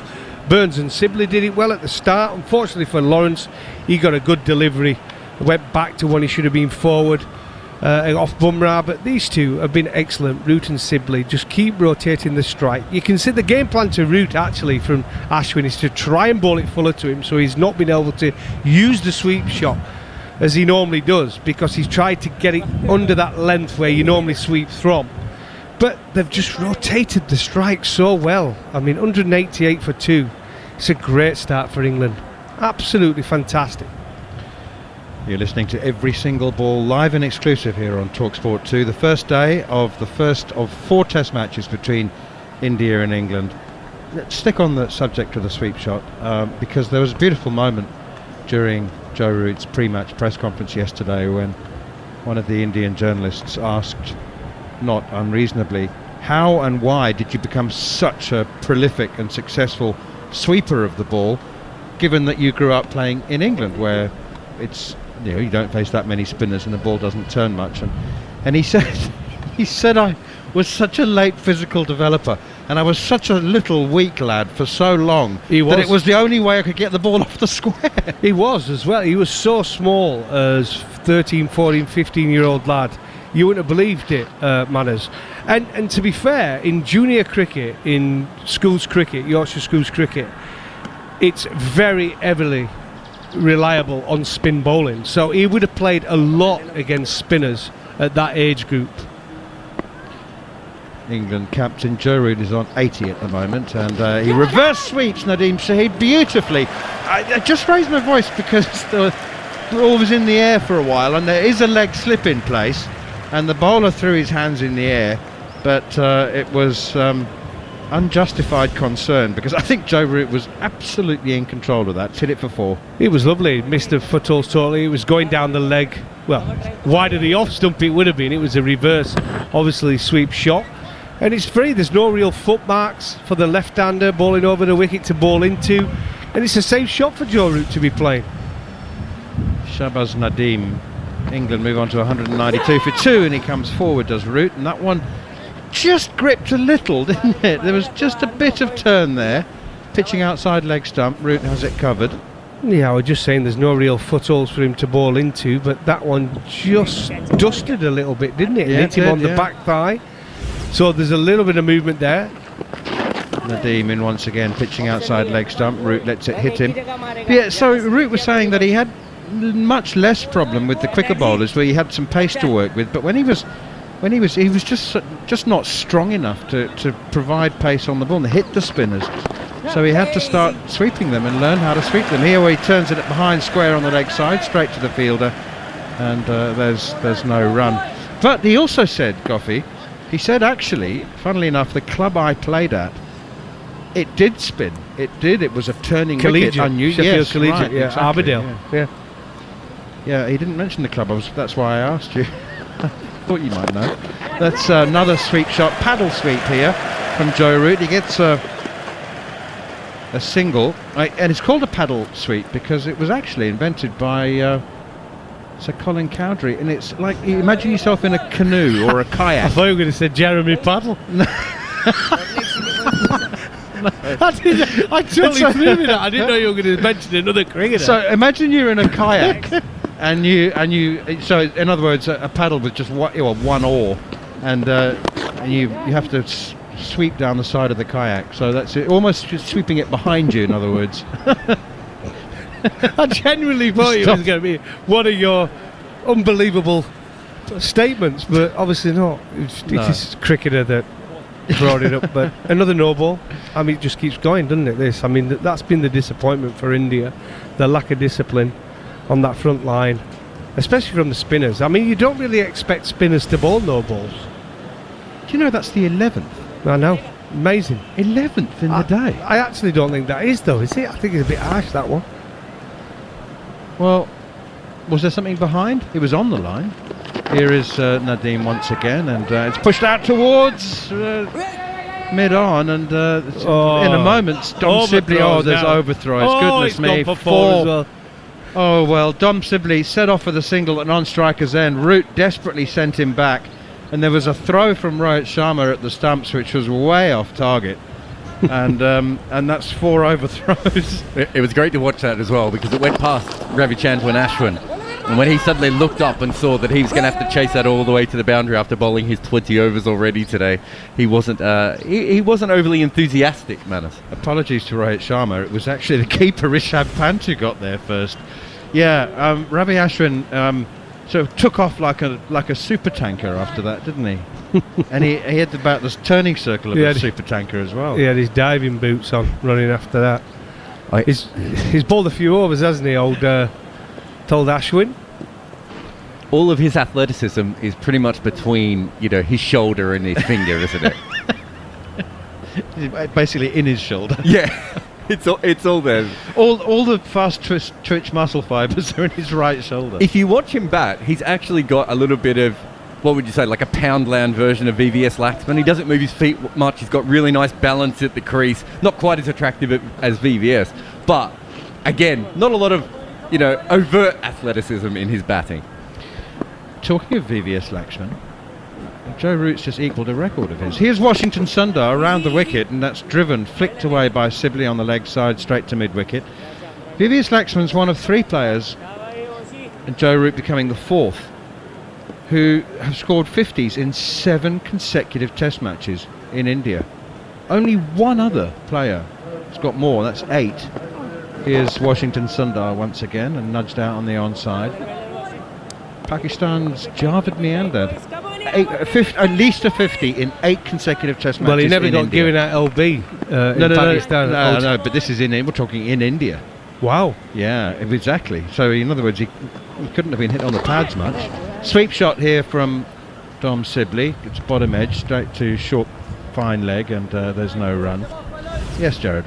Did you ever bowl to him, Goffey? Miandad, yes. World Cup, 96. So he was he coach in 2001 when we went there? I think he might have been coach. Here's Washington Sundar once again, and it's flicked out towards deep square leg. They go through for a single. You must have played against Javed Miandad in a World Cup, because Miandad played in like all of the first 7. 96 he played, I think, in 96. And he was 38. 40. Yeah, he was getting on then. Have you ever heard the stories about how he used to edge onto his pads on purpose to try and bring close fielders in off the spinners? So he'd look really rough against the spinner. That's a myth. That's a myth. Listen to Mike Selby's story. If Mike Selby is wrong, you've just called. Tale. I cannot believe you would say that about Selby. He was that good. He edged it onto his pads on purpose. I've heard it all. He would look uncomfortable and try and hit the ball into his pads, so they'd bring the fielders back in, and then he'd smash a bunch of fours and they'd put them all out again. That would just naturally happen if there were no close fielders, because you won't be worried about it, because there's no close fielders. The 200 is up for England. 200 for 2 as Washington Sundar continues. Flicked away through the onside beautifully by Joe Root, running away over this pristine outfield to deep mid-wicket, and that's 4 more to the England captain. That takes him into the 90s. He is cruising at the moment, which may signal a danger point, because it's just he's looking a little too good as he gets That's into such a the good 90s. shot, man. It's Beautiful. such a good shot. I mean, perfectly positioned, just an orthodox off-spin delivery, and just leant into it, used the pace of the ball through Pushes mid-wicket. one to mid-off now, and sets off for another single as Ravichandran Ashwin does the sliding stop, and they go through for another one. Oh, Root's just looking glorious. I mean, the last 3 innings he's played have just been out of this world. Like I say, he's just letting the ball come to him. He's found a way to play. And this innings, what I've been impressed with, yes, he started to sweep a little bit more against Sundar, which is a totally different bowler to Ashwin. But the way he's found a way to play on this pitch, he's worked it out so quickly, and he's just looked so comfortable at the crease. It's just unbelievable to watch. Any young kid, if you wanted to know how to play spin, just watch Joe Root's last few innings against spin, whether in Sri Lanka, which is totally different, and this one's obviously a very good batting wicket, and how to play spin and what areas to hit the ball in. It's amazing to watch. It's drinks here at the MA Chidambaram Stadium in Chennai. Time to remind you that I know that we have late people joining us late throughout the course of the day. May not have been able to tune in earlier. So let's go right back to the beginning. Joe Root won the toss. England batting first. No Stuart Broad or Moeen Ali in the lineup today. Rory Burns, Dom Sibley, Dan Lawrence, Joe Root, Ben Stokes, Ollie Pope back into the team. Jos Buttler, Dom Best, Jofra Archer, Jack Leach and Jimmy Anderson. And the 2 men out, Rory Burns, reverse sweeping just before lunch, got a glove against Ashwin. It popped up into the gloves of keeper Rishabh Pant, and then poor old Dan Lawrence missed out today on an absolutely beautiful batting wicket. LBW to Jasprit Bumrah for a duck. Dom Sibley is 67 not out, Joe Root is 94 not out, and England, they had that hiccup from 63 without loss to 63 for 2. They're now 205 for 2. Jared Kimber. Manners, would you like an update on Pakistan versus South Africa? Oh, I've forgotten about that. Of course you have. Pakistan were bowled out for 272, and so far South Africa 16 without loss. There's another test match on as well. Yes, Bangladesh, West Indies. Yeah, Bangladesh, West Indies. So West Indies made 259, responding to Bangladesh's 430. There was a very good innings from Blackwood, who always makes runs against England, doesn38 usually make them against anyone else. He made 68 in that. And Rakeem Cornwall just took 2 wickets in an over, and he's got them 38 for 3. He took 2 wickets in an over, and then they took him off. I'm not quite sure. To be fair, it helps when they got a big lead on first innings. There's only one winner in that test match, isn't it? Unless they bowl them out for 50, yeah. They're not going to chase over 250, are they? So they're about 200 in front, Bangladesh. Who's the other West Indian spinner who took 4 wickets? Warrican? Yeah, Jamal Warrican, was it? Yeah. That's just a guess, by the way. I didn't even know he was there. That's right. It was him. He is there. They've got a couple of. I think they've got about 4 or 5 spinners in their squad, so they might try them all. But it's very much a West Indies B team, because the West Indies team had been on the road for 7-8 months in bubbles, and they all pulled out to go play in the T20 to have a break. Yeah, to be in another bubble. It's amazing, really, isn't it? I'm starting to feel a little bit for the West Indies cricket, especially these teams pulling out as that as well. They need some international cricket, and they need it big time in that country to survive. Same as South Africa, to be fair. There's a lot of cricket and a lot of worrying cricket boards out there at the Minis, Manners, where these tours are getting cancelled at short notice. Sri Lanka's the one that's really suffered as well. They've had 5 tours postponed in the last 7 months. I mean, the big 3 are fine. There was a very interesting stat that I saw the other day. In the last 4.5 years,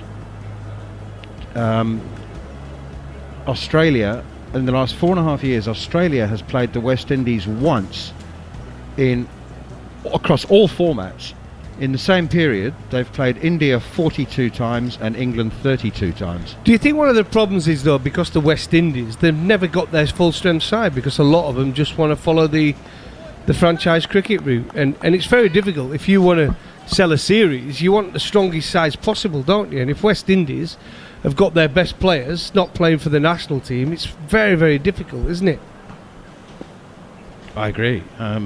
Drinks are done and I was going to say dusted, but done and consumed, I should say, as the new over begins. The play resumes with Shalab Nadeem bowling, his left arm spin, and that one is punched away square of the wicket on the offside, straight to the field. This is probably a subject for a lunch break or a tea break, because we're not going to get a rain break, that's for sure. But we are, I think, inevitably heading towards teams playing concurrently in different formats, inevitably. Much in the way that the national rugby sevens team is different to the national 15-manner team in rugby union. That one is pushed away behind square on the offside. There have been a couple of precedents already, haven't there, Jared? I mean, well, England played the West Indies and New Zealand Yes. in Test matches back in 1931 with two different teams at the same time. But Australia recently played a T20 on one day against Sri Lanka. The next day played a Test match in India. pushed away defensively out on the onside. The very, very, very first time was even earlier than that, wasn't it? There were two different, and it was only Test cricket obviously in those days, but I think it was like 1911. There was an England team that played in South Africa, and a different one was on the ship to Australia or something like that. That one is turned away behind square on the leg side, and Rohit Sharma is he's a reluctant chaser if ever there was one. He's not the swiftest or the slightest mover on the outfield, Rohit Sharma, but he was in pursuit of that one. But a beautiful shot from Joe Root, and Rohit Sharma not quick enough. That's astonishing cricket from Joe Root. I didn't appreciate it fully at the time, just how late and how deep in the crease he was when he played that. And he has late cut that off stump, Gareth Batty. Yeah, I mean, it's just showing how good his balance is at the minute, that he can hit the ball so late. Forward he comes defensively to Nadeem now, and there's no run. Just to finish that conversation, Australia didn't play Bangladesh for 11 years in Test match cricket between 2006 and 2017, so this is not a new problem either of the smaller team struggling. Here is Nadeem once again. Root forward, pushes it out on the onside, and there's no run. And there was that memorable quote from the chief executive of Cricket Australia, who said, "We fully support and endorse Bangladesh's involvement in Test cricket in a non-playing capacity." To be fair, just on that as well, Australia are actually sending a T20 side out to New Zealand, aren't they? They picked a totally different squad. And actually they've kept it the same, even though Australia's tour to South Africa has been cancelled. They were going to be concurrent, and I think Yes. it'll happen more and more and more. The more series that have been postponed now, the more money that will be lost through television deals. It's going to happen, Bats, isn't it? You're going to have England having a T20 team playing overseas in South Africa while the Test team is playing. It just has to happen. Yeah, I think it's the only way to get the volume of cricket that there is a thirst for being played, and it will end up being, your squads will be so separated, I suppose. That's pushed away defensively on the onside. And how do you feel about that instinctively, just before I hand over to Mark Nicholas? I think it's very disappointing that players will be pushed into one format of the game over another. I think we've got three formats, and I think it's great, and you should be able to use the skills of all three. Washington Sundar in again, a sweep shot, very well played by Dom Sibley, and he's hit that hard behind square on the leg side. It rushes down to the boundary for 4, and Sibley moves into the 70s. Joe Root has 98. They've kept the ball ticking. I'm just really impressed here by England. I really am. I know Joe Root's been the fluent of the two, but Dom Sibley has just kept the scoreboard ticking as well. They found a way to score. He started sweeping now. It proves he's got a lot more confidence in his game. He's someone who doesn't like to sweep on a regular basis. He likes to hit through mid-wicket. Sundar in again, and it's played defensively by Dom Sibley. So a partnership of 150 now. England 213 for 2. And in a moment I shall hand over. There's a sweep shot, but pitching LBW, pitching outside leg stump. The LBW shout from Washington Sundar, optimistic to say the least. 2 deliveries to go of this over. 213 for 2. There's a DRS timer on it, but that really would that's pitched a long way outside. Very optimistic. From where he's on the crease, he's relatively wide of the crease. It has to pitch outside to hit the stumps. There was no spin or shape from the ball. Sibley was he almost had a free hit at that one with it pitching so far outside. It's pitched a full ball outside leg stump. Washington Sundar in once more, and that's played defensively. There's no run. I suppose it's just before I hand over to Mark, 1 ball to go this over. If you think of it in those terms, rugby sevens and full 15-man rugby, if you think of that different formats, then I suppose you can get your head round England playing 2 series simultaneously in different formats. 76 overs gone, 214 for 2. Word on that from Gareth Beattie, and then it will be Mark Nicholas. The major point for the public and the supporters of the game is, do you want Ben Stokes to miss playing Test cricket or 2020 cricket or one-day cricket? You want to see him playing it all, and if one team's in one part of the world and the other team's in the other, somebody somewhere is missing out on arguably one, you know, when his career finishes, one of the best players that's ever played the game. You want him to be involved in all 3. That's the only downside. And again, what it does, Bats, is it interferes with records over the years, and because players that would have played all formats suddenly have to make that decision, or would say, hang on a minute, I can either go on a test tour to Bangladesh, 3 tests, or I can go on a T20 competition to Australia. I mean, and if the player has the choice, if it's the player that has that decision, which one do you think he's going to pick? Whichever pays the best dollar. Going to look after his family, isn't he? Yeah. Forward goes Sibley. There's 2 men at short extra cover. It's quite old-fashioned, actually, as if the left-arm spinner's going to lob it up outside off stump, give it a bit of flight, try to get him driving, try to get it to spin a bit by bowling it slower. In fact, he's a bit short there, and back goes Sibley and crunches it behind square for 4. So Sibley now showing some of the fluency that Root has brought us all through this innings. He's gone to 76 from 242 balls. Never mind the balls. Think of the innings that he's played in harness with Root. They've been excellent, I think, both of them. It's a terrific partnership, and we talk about when you go to places like India, to Pakistan, to Sri Lanka, you have to get in and cash in, and especially in the first innings, you're winning the toss and batting, you've got to get 450 plus. That's the min. And England have gone about this, building a foundation. They've been excellent. Sibley again on another big forward stride, and this one pushed out to the single short extra cover because Kohli moved one now to that space just behind square on the offside where the boundary was hit. Nadeem's bowled a lot of overs. This is his 20th, none for 69. The odd ball has just spun a bit as a big stride forward. It means another forward defensive stroke. There's muck, dirt, dust all over the tummy, the front of the shirt of Dom Sibley when he dived in, determined to make his ground not so long ago. And now he goes forward and again defending with great resolution and organisation. I mean, it's 2 totally different innings as well. That's what's been impressive. I think Joe Root, since he's gone to the crease, has looked to try and score non-stop, and I think Dom was a case of driven off the back foot but not timed, out to extra cover. 218 for 2. Sibley still on 76. a case of trying to survive, but if a scoring opportunity comes along, he will try and get there by hitting to his strengths, which is through especially against the off spinner, to hit through mid-wicket. But I think Joe Root has just looked to score from the moment he come in.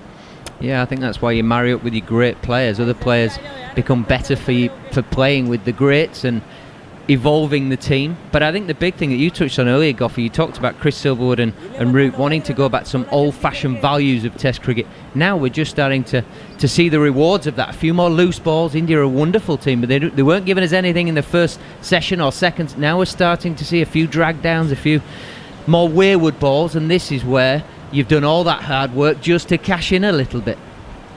Well, you get to the third spinner, and Washington Sundar, he's played because of his batting, hasn't he? That's why they put him in rather than Kuldeep. And so far, he's not delivered. He's just looked a little bit short. He's going for 4 and over, by the way. It's an important stage of the game. I know they're trying to get to the new ball. They're trying to not overball Ashwin, but 4 and over.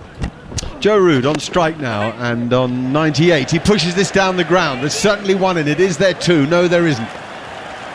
Now he's on 99. A tumbling, almost fumbling fielder managed to deny Root the second run there. Just a moment, it looked as if he might squeeze a second out of it. 99, but he's lost a strike. Just pushed it elegantly past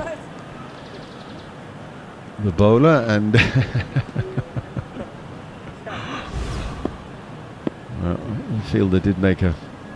Well, he did well to make the stop. He did end up on his stomach on the deck, but he made the stop, and Sibley works that one into the leg side. That was sort of symmetrically opposite to the ones on the offside last over. He's pushing those to short extra cover.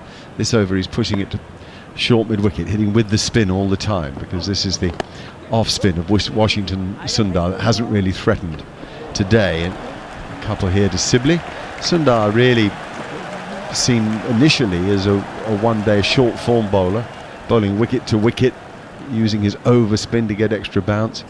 Certainly hasn't got any turn today. There's been a hint of it for the left arm spinner Shahbaz Nadeem, and a touch too for Ravi Ashwin. They're the two that have bowled 20 overs each. They've done the lion's share of the work on this very typical Chennai day. Not especially hot, it's at 29, 30 degrees, but always humid down there. And now there's a good firm sweep from Sibley out to the... That is a horrible misfield. That's the old schoolboy thing where the spin does you. The man goes down on one knee at deep backward square. I'm going to name the guilty party. Shubman Gill is the fielder. I hasten to say that it's happened to all of us, but down he goes onto one knee and it just spins past him. It's gone underneath it. It's It's a gone shot. down It for did a go long, underneath it, It's yeah. gone for the long barrier. It's gone straight under the leg. He's trying Sloppy. to plant on the floor. Not the sort of thing that'll make Kohli happy. And now he gets a single, which leaves us one ball in the over. It's 225 for 2. Sibley 82, and Root with one ball to face this over on 99.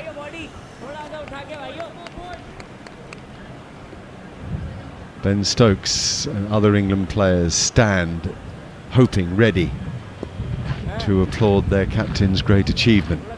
Kohli brings a few in a little tighter. 1, 2, 3, 4, 5 fielders saving the single. Round the wicket is Washington Sundar, and he works it off his body with great simplicity to go to his 19th Test match 100. Joe Root, in his 100th Test match, is captain of England today, kissing his helmet and knowing that he's on the march for his country. A magnificent performance. It's absolutely spectacular innings from Joe Root. From the moment he come to the crease, he must have been a little bit nervous. It's his 100th Test match and thoroughly deserved. He has gone out there and looked to score from the moment he's gone to the crease. 164 balls. Started off by playing the ball. They tried to bowl fuller length to him. The spin of Ashwin especially. He's hit him down the ground, hit him through the offside. But as he's gradually got in, he started to sweep the ball and he's been comfortable at the crease. It's a fantastic Test 100. He's 20th in all, and England 227 for 2. Nice upsum there from Goffey. There's no doubt that Root brings so many different things to an innings. He's got that, that element of Yorkshire grit. Certainly plenty of style. I'm not saying it's Boycott and Gower combined, but he's a lovely player to watch. Bit of flair, like Peterson, a cover drive, a bit like Michael Vaughan. There's bits of lots of players, and like all of these things, the sum of the parts is making quite a whole. He really is a fantastic player, unbeaten with 100 from 164 balls. England's captain in his 100th Test match has gone to 100 of his own. Geoffrey Boycott made 100 in his 100th Test match, but he wasn't captain of England at the time. 1977 at Headingley on his home ground. That was added to the performance, didn't it? I think he's the 9th. I think is he the 9th player to get 100 in their 100th Test match? Cowdrey, Alex Stewart. Well, go on. You're more of a figures man than I, Harmy. I've got a list in front of me. You didn't used to be. Yeah. Me figures changed just a touch now, Mark. Yeah. I've gone from a skinny fast bowler into Darren Gough. Javed Mianded, Gordon Greenwich, Inzamam ul Haq, Graham Smith, Hashim Amla, Ricky Ponting scored 2 in the same match. Englishman, Colin Cowdrey and Alec Stewart, 2000 against the West Indies. Okay, very good, thank you. I knew you'd know. Here's R. Ashwin into the attack, and he bowls the dummy ball. Does everything except release the ball. Went through his whole action, followed through, and the ball never appeared. Root got ready, the back lift was up, and a smile on Root's face. Now we'll try the whole thing again. Here's Ashwin to start the over. Slip and a leg slip in place, and it's a very good delivery actually. Nicely flighted and spun a bit. Root went forward and got an inside edge. And perhaps that wasn't It's possible that after 100 there's a momentary lessening of the concentration. I don't know. This time he goes down on one knee to sweep and gets off strike. It's not necessarily a bad thing, just as you take in the emotion of this occasion and the performance. It really is something, what Root's done in the last few weeks. The question is the value of a rest, doesn't it? The rest, sorry, Bats. Sorry, Matt, sorry. The rest, the work that he's done in his fitness, the work that he's done in his game, the time he's had to think it through again. It just proves if you're on the treadmill, it's hard to correct little faults, isn't it? But once you get off it, it's a bit easier. Apologies, Mark. Question is, was Ashwin doing that with a view to possibly unsettling the batters with this running somebody out of the non-strikers? He said he's going to do it in the IPL and it will run people out. Would he dare do it in a test match? Well, I don't think that's a defensive stroke to short mid-wicket from Sibley. I don't think in that occasion he was looking to. I think he genuinely didn't feel balanced at the crease and didn't release the ball. That isn't to say he wouldn't look to do it. He's made his position on it very clear. And he so off the back foot this time, forced to short mid-wicket but for no run. And if he feels a batsman's trying to steal ground on him, he's looking to nail him for it. I actually thought he was looking at Washington Sundar right next to him, and he looking at what he said. It was a sort of like an arm ball, actually, a seamer. Pushed through very flat, and Sibley just knocked it down to short leg. Going off what you try and read his lips, he was like, I don't know if you picked up this, Bats, he was like, Washington, was he? And I'm not sure if he, I think he was looking to do it. Oh, that's nicely bowled. That's good to see the flight. That really beat Sibley. It dipped at the last minute. It's a gift to get a ball to dip like that. Anyway, it shot off the pad. Nothing came of it. 228 for 2, 79 overs. So officially only 11 left in the day. Will we get him in? Maybe. 101 for Root, 83 for Sibley. It's been a wonderful partnership, not only because of the position that it's taken England to, but also because of the style of it, the balance of the two players, quality of some of the stroke play, the certainty of the defence. Yes, look, let's not kid ourselves. It's a pretty flat pitch. Yeah. This ball really hasn't done anything. The other one spun, but one or two swung. There was reverse, but you know what? It's a flat pitch. There's that list. Long before, it's on television now, so it's long before long after Steve Harmison had the details. You're right, Ricky Ponting, that's quite a performance. I was there, the Sydney Cricket Ground. I think it was against South Africa, actually. Made 120 and 143 not out in his 100th test match. 2 good innings.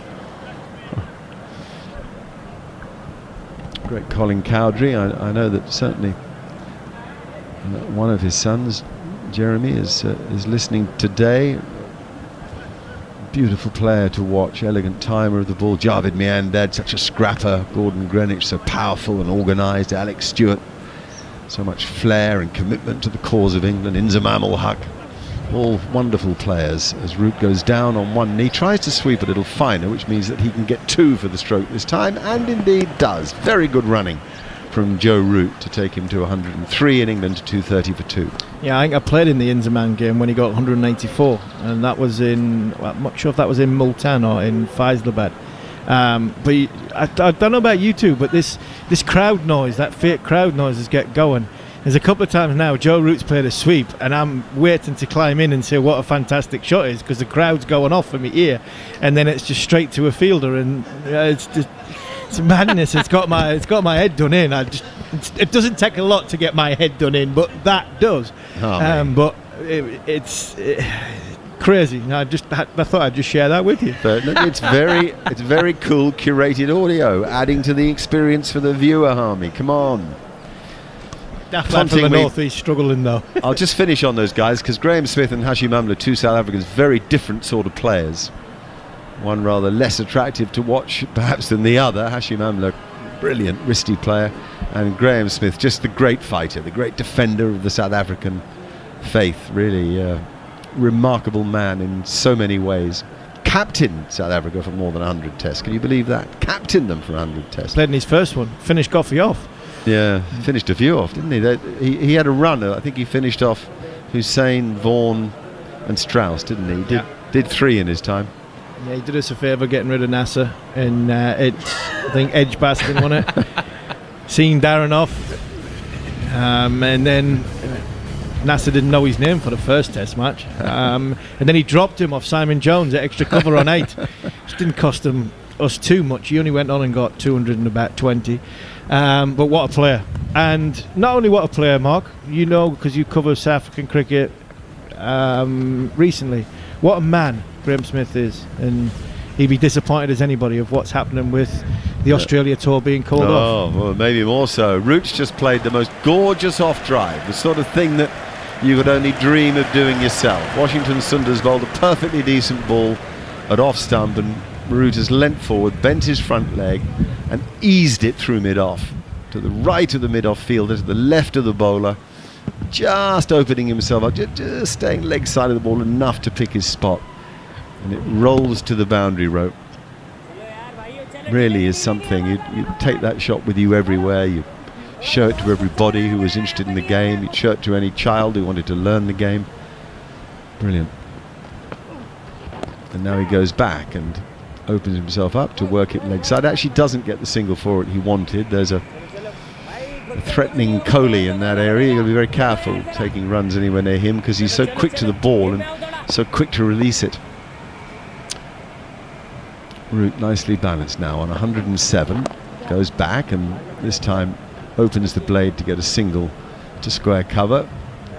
Doubtless Root will one day talk about the days of his life when he batted in a sort of zone, in a whiteout of sorts, where all things seem possible. That's certainly been the case in 2 matches in Sri Lanka and now 1 in India.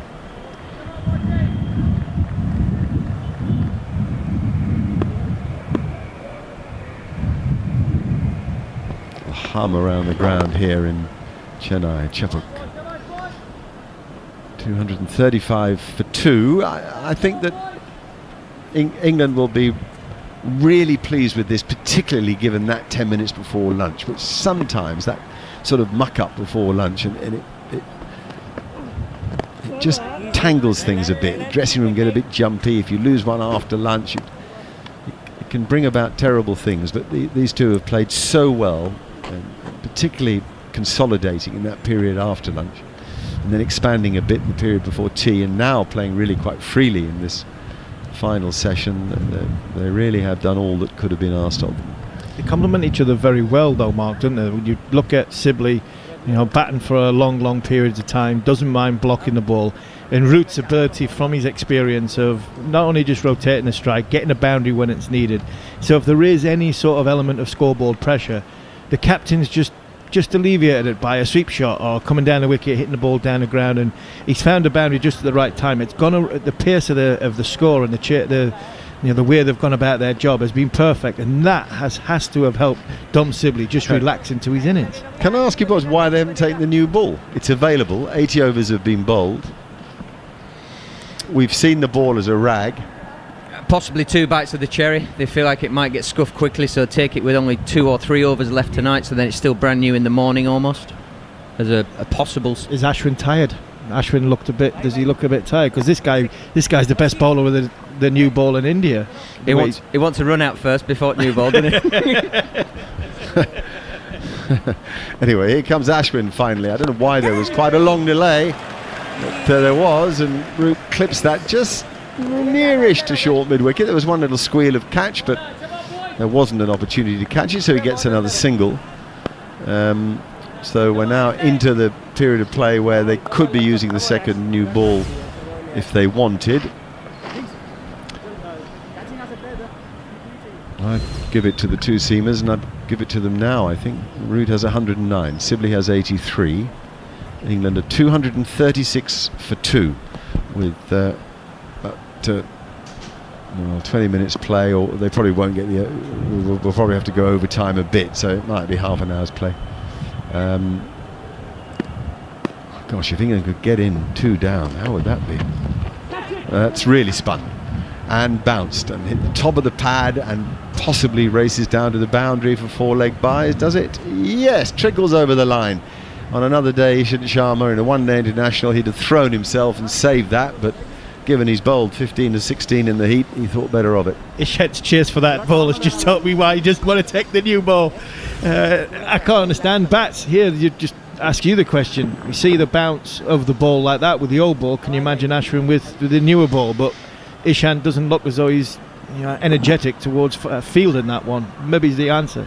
The way that ball has bounced, it makes you feel like it's hit a hole or a divot in the pitch, doesn't it? It was like it's hit some rough.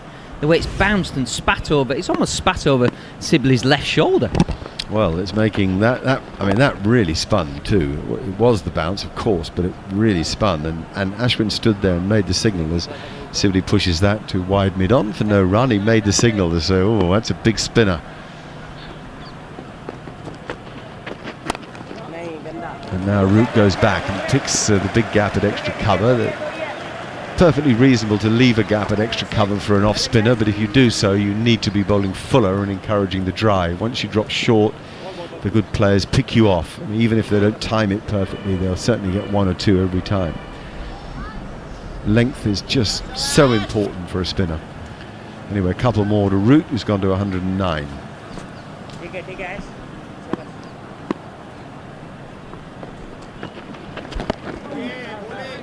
Now it's Sibley who goes forward and tries to work that leg side with his wrists, and I think he rather regretted it and had another go at it, and now has had a little walk as if to think better of it.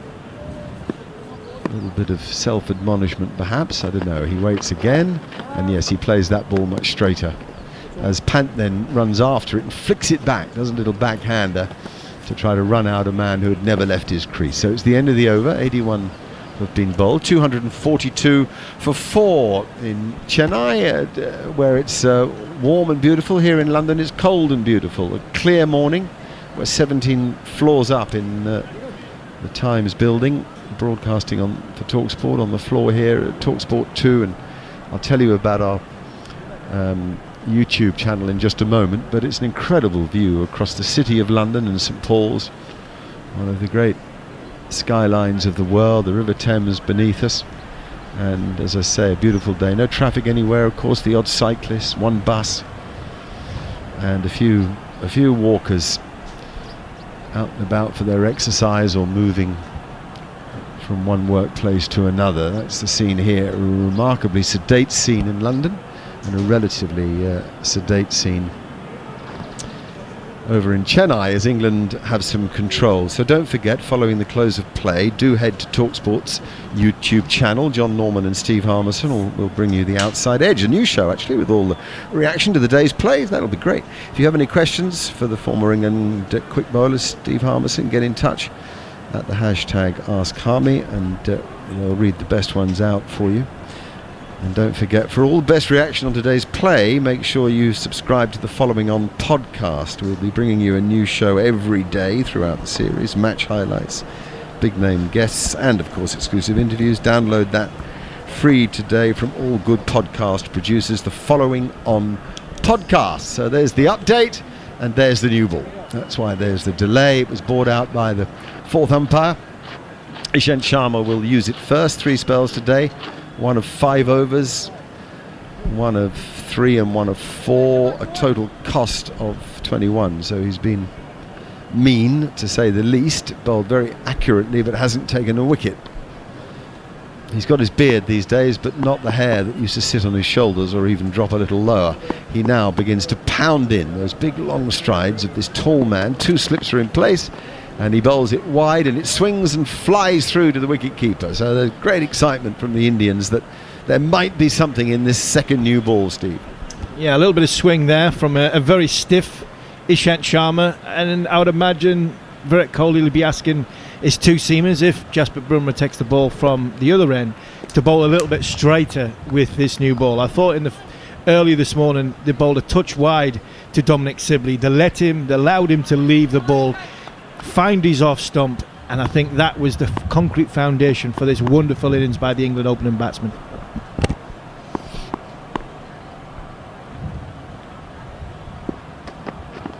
And that one's down the leg side, so a couple of wasted balls as Andrew McKenna takes over the commentary.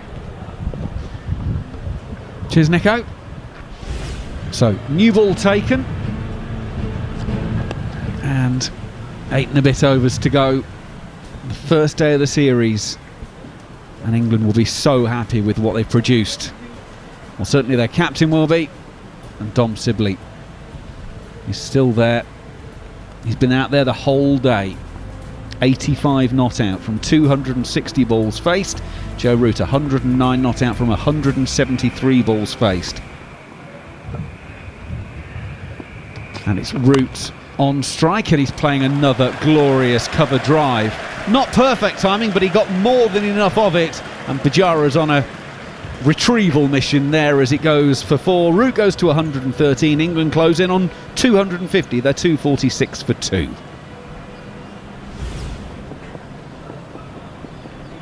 Just leaning on it beautifully. High left elbow, head into the ball. No real flourish, and it races off to the boundary. He really does. When he plays like this, you just think there's no way you can ever get him out. He just looks absolutely magnificent. It's timing more than anything else, Bats, isn't it? He sensed that the ball's just shaping away a little bit, so he's waited for the ball to come, and he's hit it that little bit Struara. He's gone with the swing. Beautiful shot. Ishant is in that one straighter. That's a beautiful on drive punch down the ground. Bumrah does well to get across and field there. That looked for all the world like back another 4 in this over, because Joe Root played that. He looks like he's got so much time, Bats. If there is a great shot for Non, we've just seen it. Beautifully straight, and he's just punched it down past the leg stump, the leg side of the leg stump, and on drive. Wow, nailed it, but mid on is very, very straight. So you've got to say, good field setting from Sharma and the captain. But wow, what a shot for Non. They always say that if a batsman plays the on drive, you know he's in decent nick. Ishant is in. Joe Root.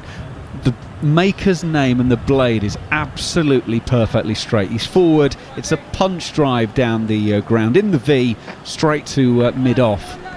Has anything not hit the middle of Joe Root's bat yet? Yeah, Bats has just signalled to me. It was just like throwdowns, and it is the sound you make when you're having throwdowns, when somebody's just putting the ball in an area just to groove your technique and groove your forward defence, groove your off drive, groove your on drive. This is what it feels like in a minute. I hope I'm not putting the mockers on him, but he just looks so comfortable, and the sound off the ball off the bat's just beautiful for the England captain. Well, now you know why Niroshan Dickwella wanted one of his bats. You also now know why Joe Root wasn't willing to give one of them up. Ishant goes in, that's leg side-ish. Root is glancing it down to long leg. He will get 1. Think about turn for 2, but doesn't. Takes the 1, and that will actually complete the over. So Joe Root will retain the strike. He's 114 from his 177 balls faced. England 247 for 2. Dom Sibley 85 at the non-strikers end. I think we're allowed to have that moment of purr and just wax lyrical about how good and well Joe Root is playing here, because for so many years those great Indian batsmen did it to all sorts of people around the world, in Chennai and all different surfaces around India. It's wonderful to see one of our players and our captain be playing in this manner, because it just looks, it's like a barn door. You know, people talk about the width of the bat. It looks like you can't pass it unless he's going to leave it. He just looks in superior form, balance. It just looks magnificent. As well as that, Bats, there's been a lot of talk in about this series leading into it, about the 2 batting units. And all of a sudden now, if England can go on and post a decent sized total, there's a little bit of pressure going on to the Indian batting unit, which is a phenomenal unit itself when you look at Rohit Sharma, Shubman Gill, who we've seen in the IPL. But then you've got Virat Kohli. You know, Virat Kohli's got to come and have a bat on this sort of surface. So, you know, it is a little bit, like I said before, a tennis match. Once England can get to a score, throw it over to the Indians and say, well, you know, how much pressure you're under. And I think there is a lot of pressure in India on, not a lot of pressure, but pressure on Virat Kohli. Root faces Bumrah and turns this one through mid-wicket. Pujara is the man who's chasing after it, but he won't get to that ball. It's Washington Sundar coming off the mid-wicket boundary who does the fielding, and they will come back for a second. 249 for 2 is the score. That takes Joe Root to 116, and he has his average live in this test match with being not out. He's now over 50, Joe Root. He's at just a shy, just a tad. Declare, 50.1. Well, absolutely. Why not? Why not? These two now putting on 186. England 63 for naught, then 63 for 2, now 249 for 2. As Root faces and pushes to Virat Kohli at short extra cover. And there is no run.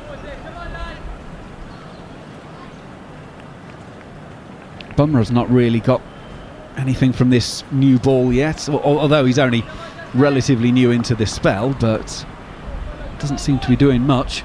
No, he bowled 2 balls pretty straight up and down. You know, he'd be relatively stiff, just trying to get his body going. Excuse me. And he's in. Oh, and he's actually beaten Joe Root on that occasion. Head goes back from the bowler. Joe Root holds the position as if to say, well, I played a perfectly respectable forward defensive and you've just taken it away past my outside edge. Yeah, there's a little bit of a leg cut of that. He's talking to Goffey a little bit off air and talking about Bumrah's action and the way he is at this moment in time. He seems to be running in as he does, or hop skipper jumping in, and then he's attacking the stumps, which then gets himself a little bit closed off, and he's going a touch over the perpendicular at the top, which means sometimes when he doesn't get it quite right, it goes in, but when he does get it quite right, it just sort of nips away, and he did that last ball. And he's done it again with this one. Goes past the outside edge of Joe Root's bat. Joe Root actually has a little shake of the head, because 2 balls in a row he's played and missed, and that's almost a collector's item at the moment. That one has taken the seam and then just gone away a little bit and goes through to Rishabh Pant, the wicketkeeper. And it's a seam, that's all that is. The SG ball, a little bit more of a pronounced seam. The ball angling in to Joe Root, so he's making Joe have to think about playing it. And then when Bumrah does get it right, it just nips away. Something that didn't really happen first up this morning. Bumrah goes in. Joe Root on that occasion, it's wider, and Root has nothing to do with that whatsoever, and allows Rishabh Pant to have a free sight of that one as it goes through to the keeper. And there's 1 left in the over. Close of play, officially 5 minutes away, but we've got the half an hour extra to make up the 7 overs that are still yet to be bowled. So we are looking at round about an 11:30 finish UK time. We'll bring you all the close of play news as well. After that, Joe Root forward, pushing into the offside. Shubman Gill fields at point, and there's no run. That is the over. 249 for 2, England. Steve Harmison with myself, Andrew McKenna. And he's another one choked off. This is what England will be looking at now, and it's Root and Sibley will be starting to not sort of closing up shop for the day, but they will have one eye on the scoreboard. 87 overs, 7 overs left in the 83 overs, 7 overs left in the day. Possibly get, with the way the time is and the way the bowley overs, possibly 5 overs, possibly 6. So England will be looking to have one eye on close of play, shutting up shop and saying, right, we'll take what we've got now. 2 down at the end of the day is a fantastic day in the subcontinent. Great start in this series.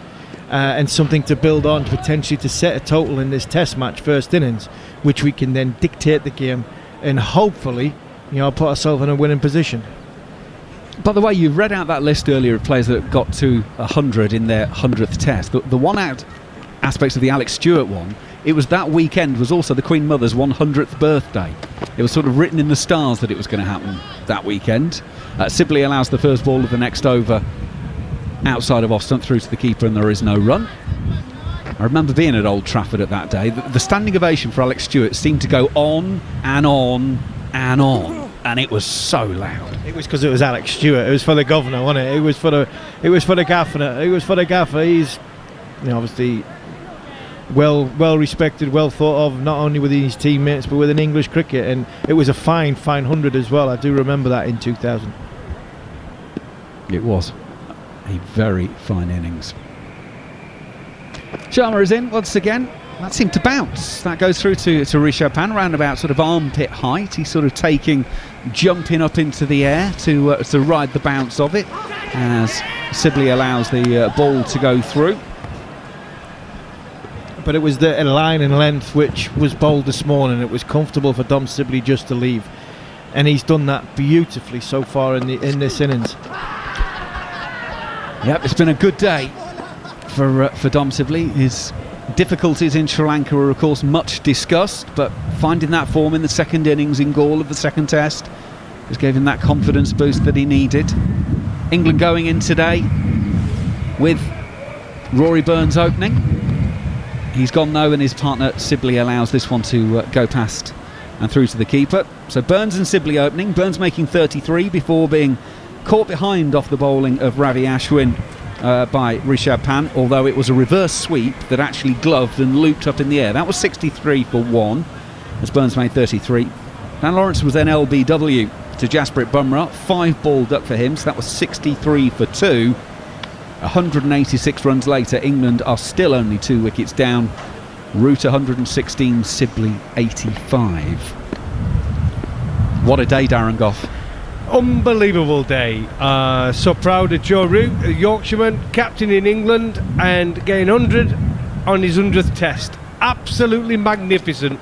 He's leaning on his bat at the non-striker's end as Sibley allows another ball to go past outside of the off stump. If India want to make Sibley play, they've got to get it straighter, because with as we're counting down the overs towards the close, there's no way that Sibley's going to drive at anything wide at this stage. Well, he hasn't done it all day, has he? It's been a plan of attack from India to try and bowl as straight as they can, the two seamers. And when it's come to the spin, I think they've been reliant too much on Ashwin. I think England have played him really well. Joe Root has looked just to play him down the ground as straight as he can. If you give him any width whatsoever, played him off the back foot through the offside. And Sibley's just been watchful all day. He waits bat raised and allows this one to go. I mean, that's only fractionally too wide, but it's wide enough that Sibley knows it's not a problem to his castle, and therefore he can raise the bat and allow it through. Yeah, but it's not a bad line, is it, from Ishant Sharma? It's been a long day. I mean, we're into the 84th over. It's not a poor delivery. It's a good length. It's to the wicket-keeper's gloves. If the ball nips back from that line, it'd be very close to off stump, but the batsman's in. And when they're in, they've got good judgment on where the stumps are, and it's good leaving from Sibley. Joe Root's a bit more in the confident mood. He might actually drive at a ball like that, but Dom is just happy to leave and leave and leave. Ishant Sharma goes in. That's a big stride by Dom Sibley in towards the ball, plays the forward defensive, and that's the shot of a batsman in control. Well, it's also a shot of a batsman who's telling you there's not much pace in this pitch. To get that far forward and have so much time to do it, it tells you that either Ishant Sharma with the new ball is not very quick, or the pitch is slow. And I would say it's the pitch is slow from what I've seen today. I can imagine Ashwin will come into this, very, very quickly with the new ball. Looking at the way you mentioned about the lines and the lengths they've just bowled there, Darren. If I was captain, I'd be wanting them to bowl a lot straighter, because I've got a new ball. Potentially have one eye on the end of play. I'd rather risk going at 3, 4 or 5 and over, trying to get a wicket at the end of a day, or potentially get a night watchman or a new batsman in, than just let Dom Sibley just leave the ball. Jasprit is in, and Joe Root's pushing back down the pitch, and there's no run. No, I agree with you. I mean, India are in a stage now where they need wickets. You've got a confident Joe Root who's just getting runs every time he goes to the crease. At this moment in time, I think he scored 500 runs already this year, by the way, 2020. What a year it's been for him so far. And as I said, Dom Sibley is one of those batsmen he's brought into this England team because of the way England want to play. They need batsmen at the top who are willing to dig in and be patient and leave the ball well and build an innings, and they're both doing that at this moment in time. Jasprit Bumrah is in. Joe Root is squared up by that one. Ends up pushing it out on the offside, but no real harm done on that occasion. Yeah, new ball, might be a little bit of two-pace bounce, two-pace and a bit of uneven bounce in it. It's an hard ball, and Bumrah hits the pitch hard. Army talks about it. When you're bowling on these pitches, you've got a new ball in your hand, and it's flat. You have got to hit that length as hard as you possibly can. You've got to put as much effort and energy into each delivery. Because if you're going to get a wicket, if it doesn't swing and seem... Jasprit is in, Joe Root dropping it into the offside, no run. If you don't get an uneven bounce and it doesn't sing and swing with the new ball, It's not going to do it with the old ball, is it? So put everything into every single delivery and try and get a breakthrough for your team. England have put on over 100 runs in this session. At lunch, 67 for 2. At tea, 140 for 2. As we close in on the end of day one of the series, currently 249 for 2. As the shadows start to lengthen across the ground from the floodlight pylons, Jasprit goes in. It's a short ball. Joe Root pulls with no real timing, but it's going to be out to Washington Sundar, coming off the square leg fence, and it's a comfortable single. 250 up for England. 4 balls into the 85th over. 250 for 2 after winning the toss and batting. All I could have from past experiences, when you've had a day in the field like this, 250 for 2, you're always looking at the wickets column, not so much the runs, but you're thinking they're only 2 down and the bat quite deep, and we're going to come back tomorrow. Guess what? It's going to be another hot day. The new balls, they've got a little blast with the new ball in the morning. Could be all set for a long day for India.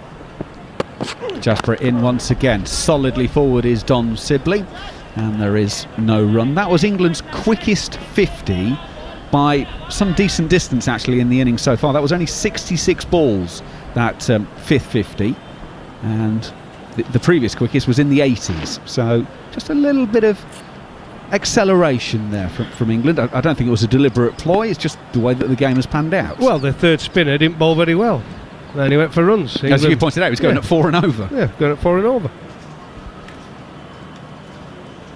Jasprit in once again, right arm over the wicket. It's wide of the stumps, and Dom Sibley will allow that to go through to the wicketkeeper Rishabh Pant, and that will do it for 85 overs in the book. It's TalkSport 2, England 250 for 2.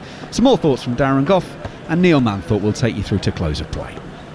I think they've got their plan slightly wrong here. I think to Joe Root, he's the more likely of the two to probably go at something outside off stump if they want to ball it up just back of a length and throw a little bit of outside off stump. He's more likely to go for those sort of shots.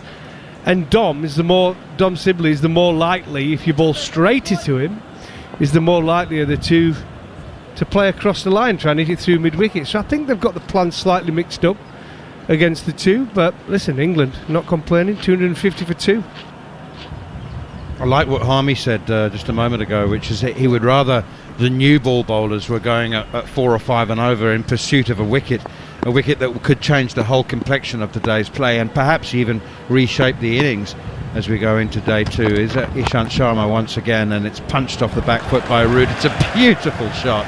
There's a man at deep backward point now, which is usually a very strong giveaway sign that the fielding side's under a bit of pressure. And that's just a single to Joe Root. There's 2 ways of thinking about it, aren't there? I mean, you know, there are others who say, no, you give nothing away. Every single run is precious in Test cricket. You try and build pressure, and that pressure might transfer to tomorrow morning. But if this second new ball gets as old as quickly as the first one did, then you really do need to make it count while there's still some varnish on it. Absolutely, as I said, with the new ball, hit that back of a length, make the batsman play, give yourself half a chance.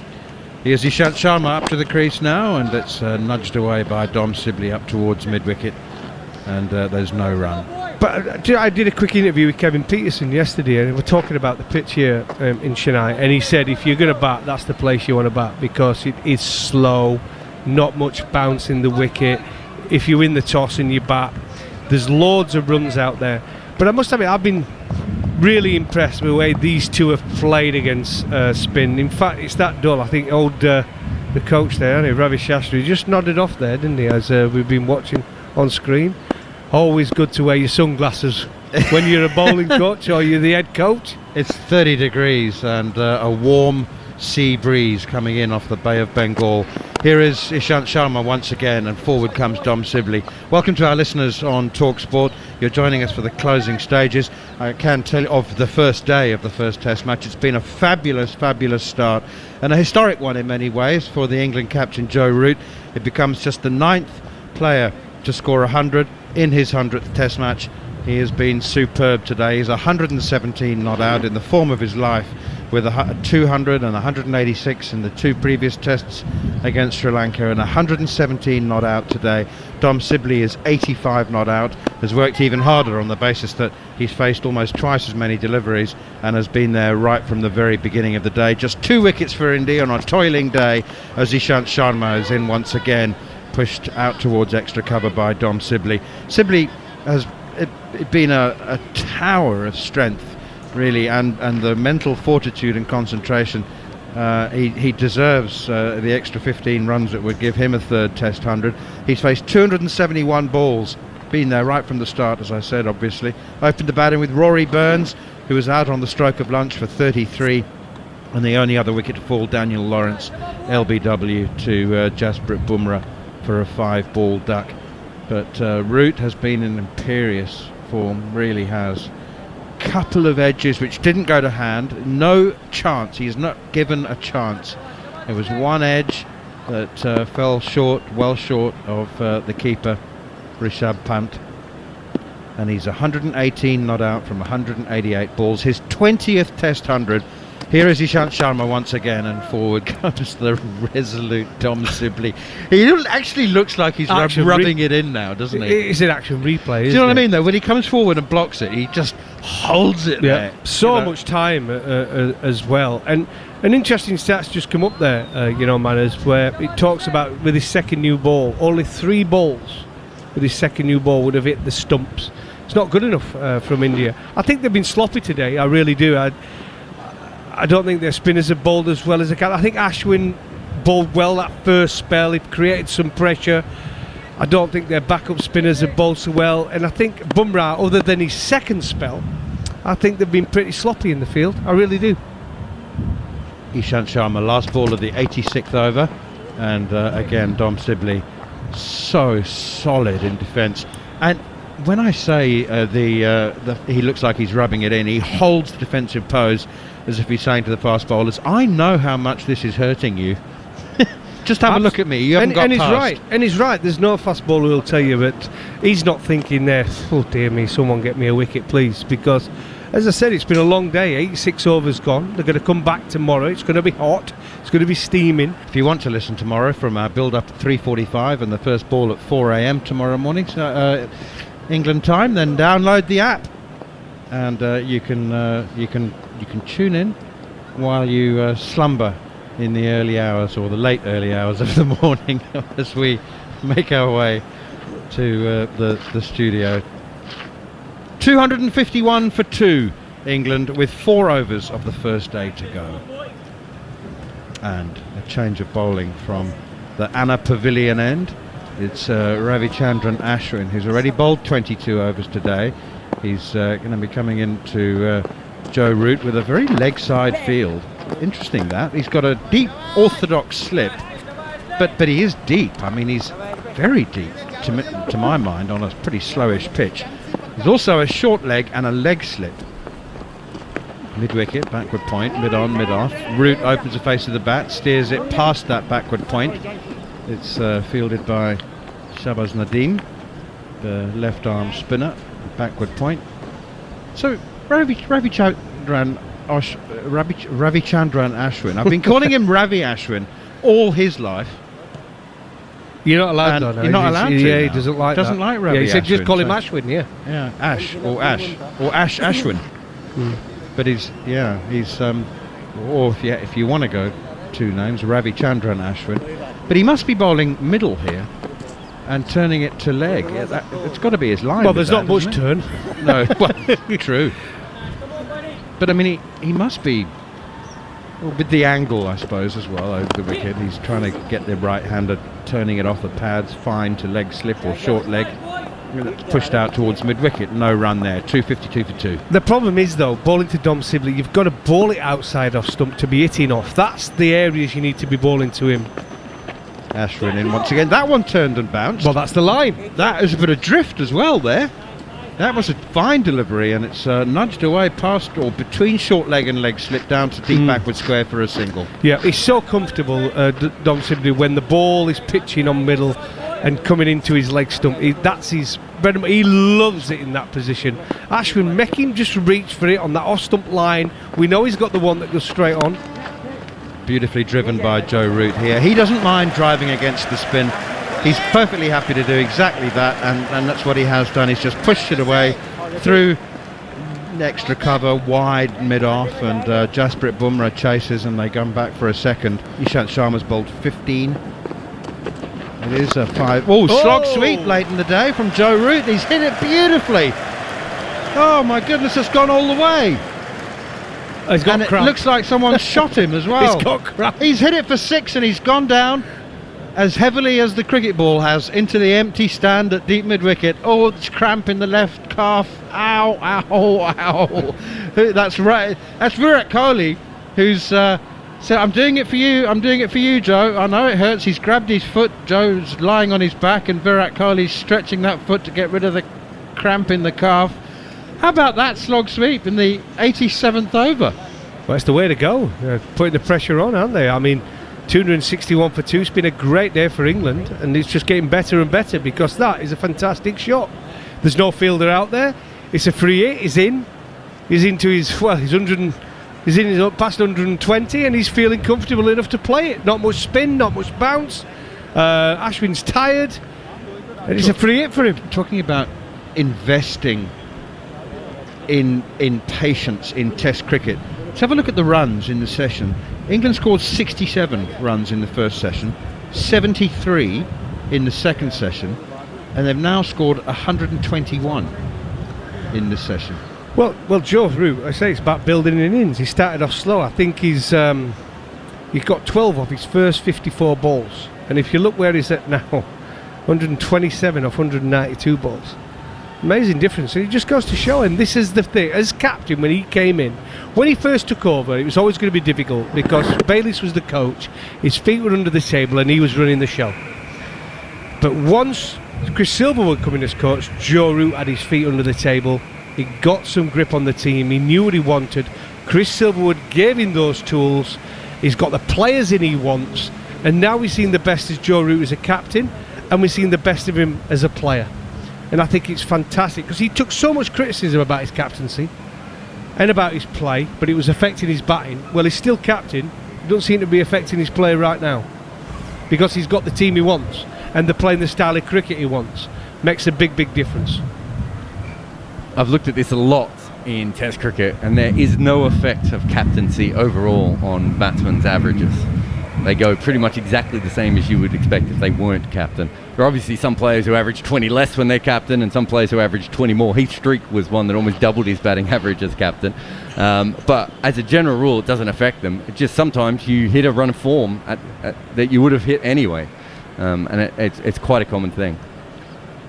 One of the reasons that Heath Streak doubled his batting average is he moved himself from number 10 to number 7. Yeah, it does help. Weirdly, it's actually, there's a couple of bowling all-rounders who did it. Imran Khan was another one. I think suddenly they go, geez, I better take this seriously.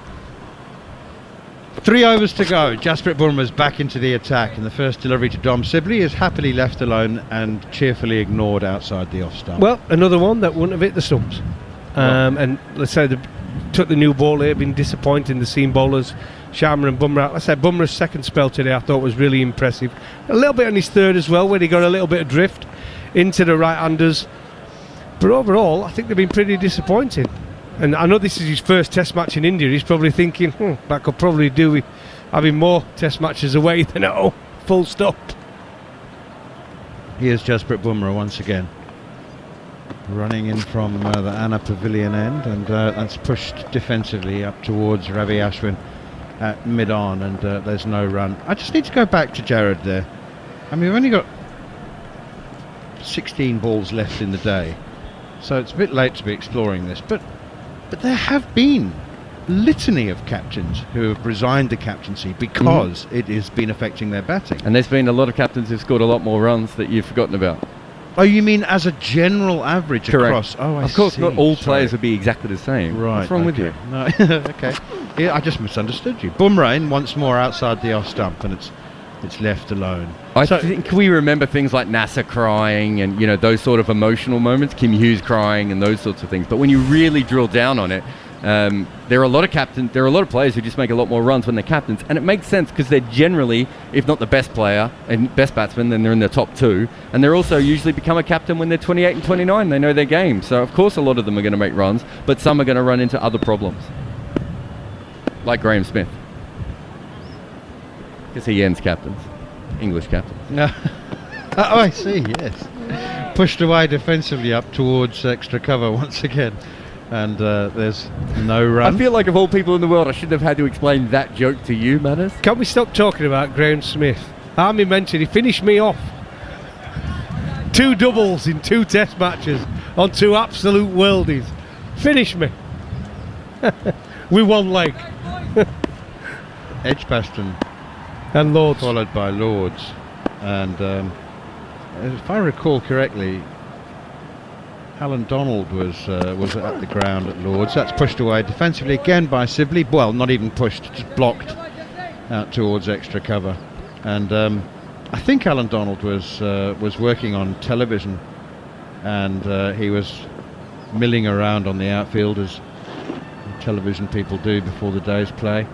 Graham Smith was 170 not out, go on his way to 259. And I think you may have told Alan Donald that you were done. Oh, done.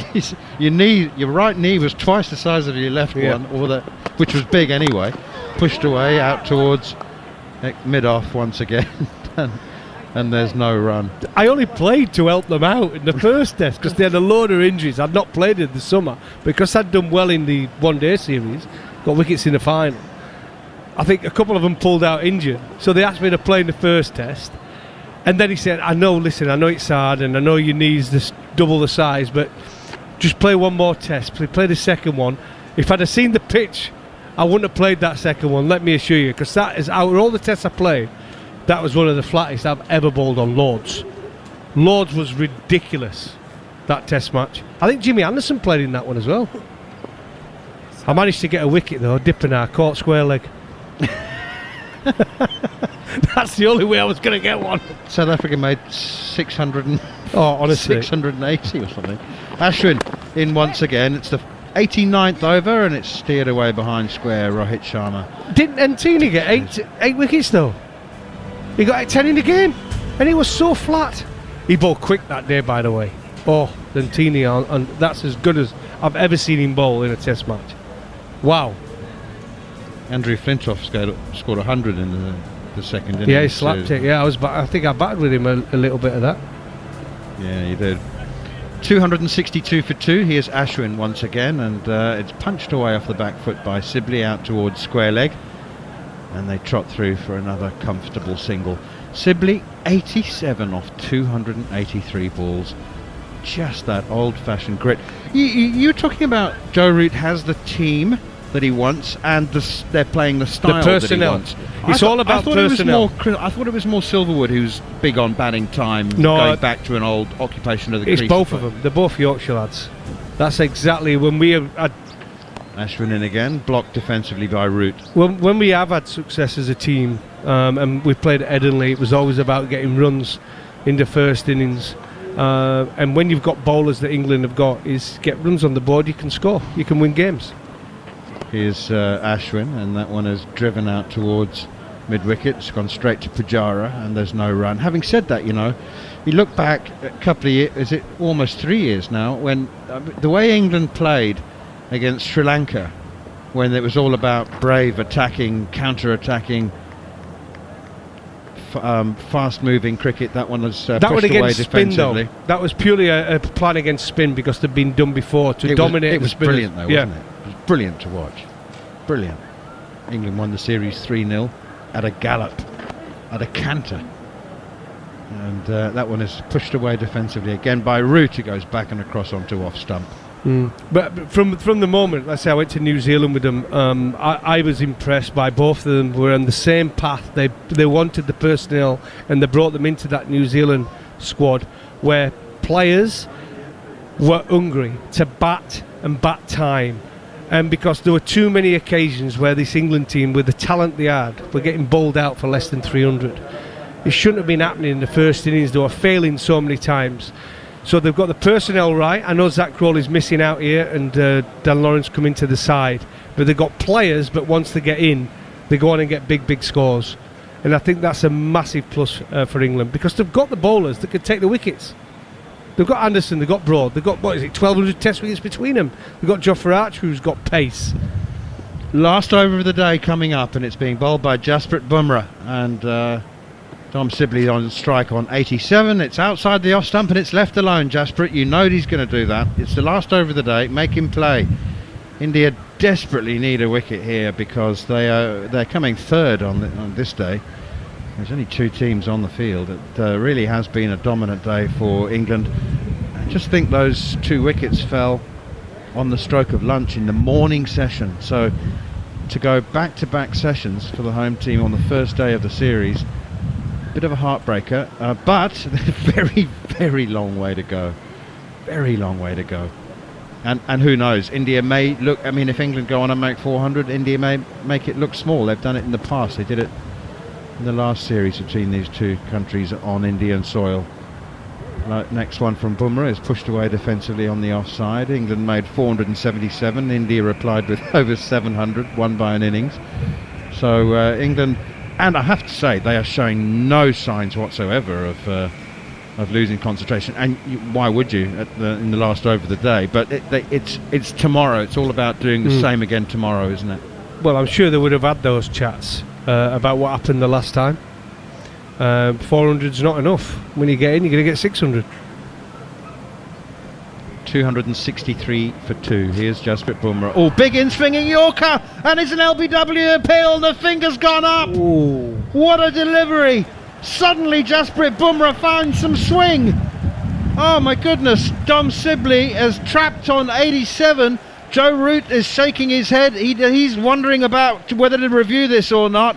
And they have. Joe Root was shaking his head. He thinks, I think it was doing too much. It was a big in-swinging Yorker. It's hit him on the full, I reckon. And they've gone for the review, Goffey. You didn't like it, did you? You thought that was a bit doing too much? Chetihadi Shamshuddin, who's on the... oh, hey, gosh, he's swinging a lot. I was wrong, it's just hitting leg. Please. I mean, not just hitting. It's take only your hitting original leg, decision. as You're opposed on to screen. just hitting. Give out, please. So, good decision Well from Nitin Menon, who's the only Indian umpire on the ICC elite panel. He's got that decision absolutely right.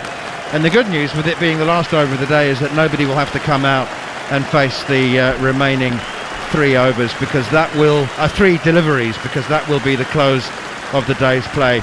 There will be a lot of sympathy or empathy depending on where your stance is for Dom Sibley, whether you're a batsman or not. But goodness gracious me, he might not have the personal satisfaction and glory of a century, but he has worked his backside off for his team and his country today for that 87. And Joe Root will wake up tomorrow morning with that beautiful, warm, comforting feeling of knowing that he will resume his innings at the crease once more on the second morning after winning the toss and batting first. That was his first important contribution of the day. I won't say most, because he finished 128 not out. I mean, that I have to say, obviously, Goffey, that wicket has taken a little bit of the gloss off what has been still a fabulous day for England, but credit to the bowler, Jasprit Bumrah. That was a terrific delivery. But listen, magnificent day for England. 263 for 3, 2 magnificent innings, totally different. Joe Root dominated just about from the off. I know that first 12 runs were off 54 balls, but he was just assessing the pace of the pitch and the bounce. He was absolutely superb to finish unbeaten on 128. And Dom Sibley, very, very watchful, did what he's picked in this team to do. Back time, 87. Just unfortunate for him, he finished 13 shorts of what would have been an excellent 100. But Bumrah, it just goes to show you've got to bowl at the stumps in these conditions when the pitch is slow, it's flat, not much sideways movement, especially if you're Jasprit Bumrah, because he has that wrist, which when he gets it right, and he gets that sharp inducking. And as we've seen, his 2 wickets have been through bowling that delivery, full balls to the right-handed batsman. And that's why he's going to get his field right, set it tip, so he's got a straight mid-wicket, a catch in mid-wicket, And there you go. Bumrah, and when he bowls like that, he's very, very dangerous. But a great day for England, Manners. Great day. 263 for 3. Let's have a quick look at the bowling figures before we hand over to Mark Nicholas, who'll be hosting the following on podcast for you. Jasprit Bumrah, the pick of the bowlers, with 18.5 overs, 2 maidens, 2 for 40. Ishant Sharma was extremely tidy. He went for less than 2 and over, 15 overs, 3 maidens, none for 27. Ravichandran Ashwin, who bowled 24 overs, did pick up a wicket, 1 for 68, although he was assisted by a peculiar choice of shot from Rory Burns, who reverse swept on the stroke of lunch. Shahbaz Nadeem, the left arm spinner, 20 overs, 3 maidens, none for 69, and rarely posed a threat, to be brutally honest, and Washington Sundar even less threatening. The right arm off spinner, 12 overs, no maidens, none for 55. He actually was more of a liability for Virat Kohli today. He was very expensive, bowled too much of a leg stump line, you would have thought, none for 55. So that's the way the day has panned out for England. They finished 263 for 3 with Joe Root, his 20th Test match 100, the 9th man to score 100 in his 100th Test match, finishing 128 not out, presumably to be joined on the second morning by Ben Stokes.